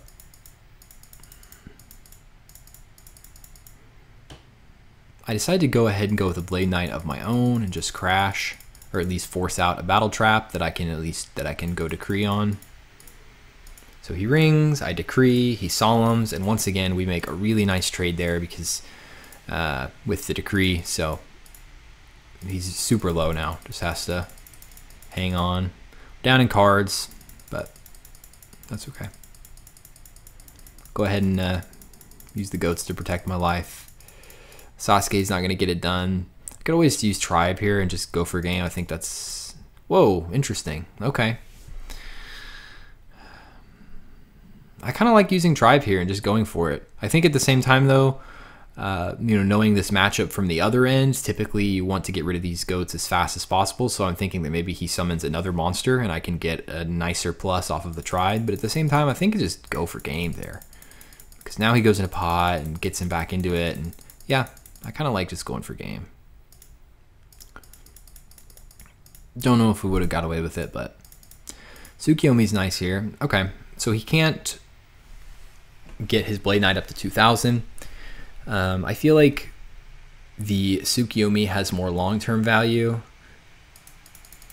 especially with the knock in hand over the Sasuke. So let's go ahead and get the battle trap out of the way first, and then we can come in with the Tsukiyomi next turn. And then my plan is, like, for right here, if he summons another monster, then I'll go Tribe as opposed to the Tsukiyomi. BLS is nice. Don't have a dark yet, but the Tsukiyomi will give us that. Goes Torrential here, which is fine.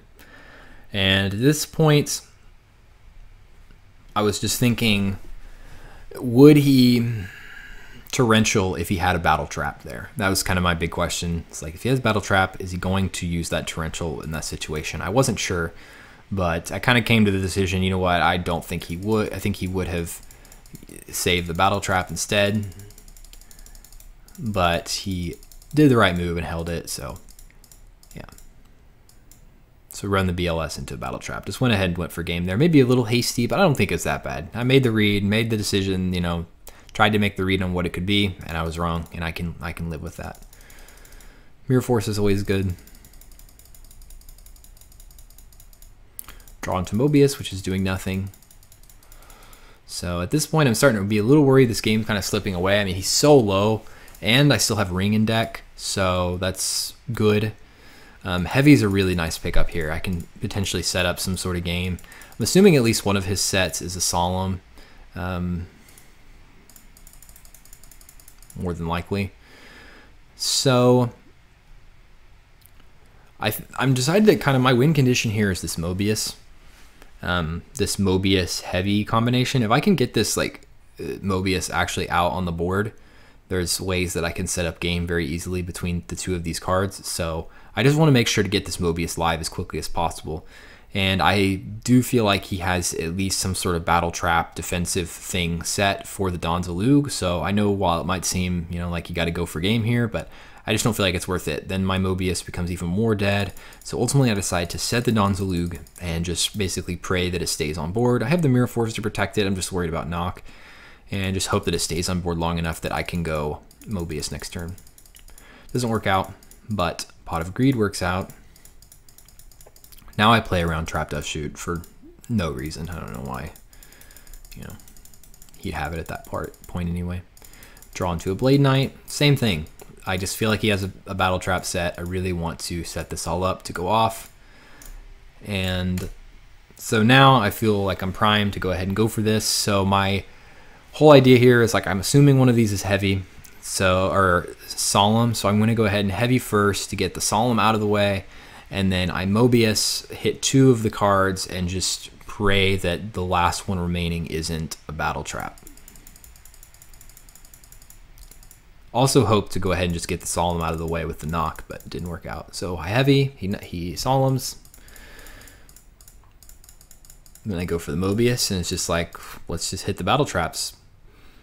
And we won. He had Dust Tornado, Saku, and Brain Control set. So we did hit the one battle trap, fortunately. There's easily ways he could have chainables there, but Ring's gone, which he wouldn't ring anyway. But so yeah, that was a nice win. That was definitely a Saki match for sure. I drew a lot more Trinity than this Nightmoves. So that is it. I think that does it for this entire video. This was really, really interesting. I am genuinely was surprised watching a lot of these back.